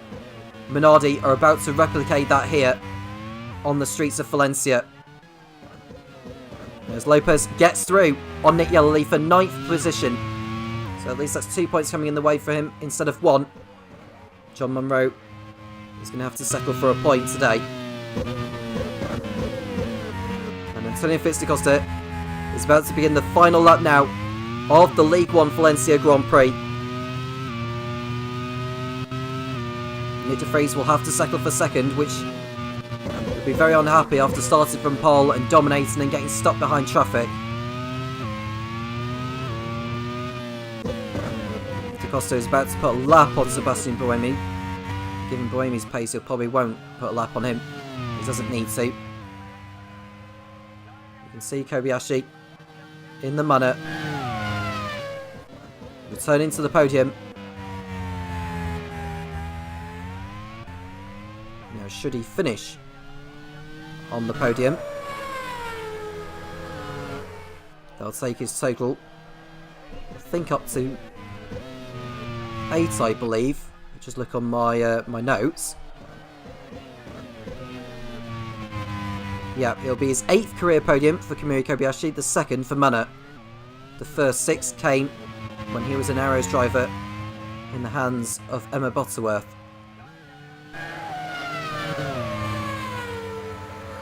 In more important matters, Antonio Fitz-da-Costa has driven a splendid race. He made the strategy work, especially in the second round of pit stops, to get ahead of his teammate and rival Nick de Vries. He's about to join a long list of consecutive or race winners in consecutive races. Antonio Fitz-da-Costa rounds the last turn to win the League One Valencia Grand Prix with his teammate Nick de Vries in second place to round off a 1-2 for Giacomo Pagliaro's Minardi team. What a job they have done today. Maximum points for the Italian outfit.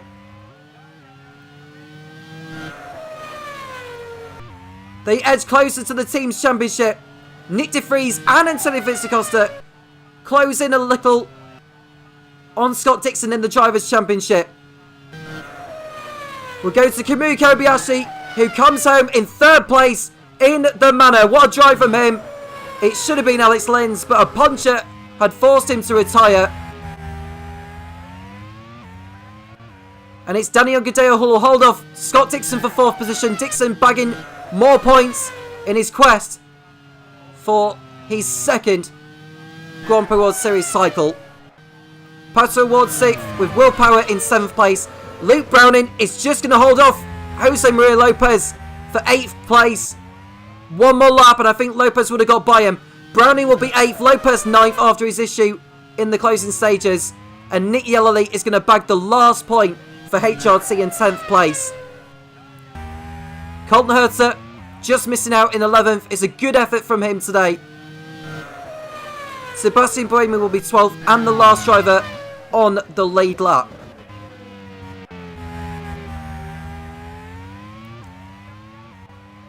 But it's a 4th victory of the season for Antonio Fitz-da-Costa. He completes a Minardi 1-2 with Nick de Vries in 2nd place on the streets of Valencia. Kamui Kobayashi in 3rd, ahead of Daniel Gadea, ahead of Scott Dixon. Pato Award 6th, ahead of Willpower. Luke Browning in the points again for Simtech in 8th. Jose Maria Lopez coming home in 9th after coming in for a 3rd pit stop with his mechanical gremlins. And Nick Yellerly bagging another point for HRT in 10th place. Outside the points, we have Colton Herta and Sebastian Buemi. Sean McVern coming home ahead of Marco Wittmann in the Prost. Sebastian Bourdais in 15th ahead of Robin Freins, Sean Galeo, Roy Nissany, Nicholas Latifi, Antonio Frocco, Felipe Nasr. Alex Lynn retired in the closing stages. Joan Duhavala crashed out. Naoki Yamamoto likewise. Paul di Resta retired with engine problems. Alex Palou crashed out and is disqualified for causing the collision between Joan Duhavala and Nicholas Latifi. He is serving a one-race ban for the next race in Buenos Aires. The point for pole position went to Nick de Vries. The point for the fastest lap went to Antonio Felix da Costa, contributing to that 1-2 finish and maximum points for Giacomo Pagliaro. They are now firmly ahead in the team's championship ahead of Simtech. Scott Dixon is edging closer to the title, but his lead over Nick de Vries and Antonio Felix da Costa has been slashed. It's pretty much game on in the championship. Minardi looking more consistent now. Can they keep it up in the remaining races? I'll leave for Topher Smith to run down on the Drivers' Championship and the Team's Championship in League One, and I'll speak to you next time out in Buenos Aires in Argentina. A great day for Minardi today. First and second on the grid, first and second in the race, but this time the other way round. Antonio Felix da Costa doing a great job in the middle stint of the race to take away the victory from Nick de Vries. And what has that done to the championship standings? Well, Scott Dixon still holds on, but his lead has been cut down to 40 points now between himself and Nick de Vries. Antonio Felix da Costa's victory today has moved him up into third, only 2 points behind his teammates, and that's going to be really close between them. But they need to work together to ensure that they can catch Scott Dixon before the end of the season. Pato Ward, having been second in the championship earlier on, is now down to fourth on 95 points. Will Power is fifth on 82, ahead of Kamui Kobayashi, now the lead manner in the standings, on 60 points. Grosjean also on 60 points, but Kobayashi ahead on countback. Sebastian Buemi in the Leighton House is eighth, ahead of Alex Lynn and Paul di Resta on 44 and 42 points each. And in the League One team standings, Minardi well and truly gets themselves ahead of Simtech now, 228 points to the good and 197 for Simtech in second. Leighton House third on 175 ahead of Manor on 158 and Arrows on 136. Superguri still ahead of HRT for sixth place on 78 and 73 each. Proster on 63 ahead of Onyx on 55 and BAR on 30. Then AGS, Midland and 40 Corsi still in the bottom three with no points on the board for any of those teams today.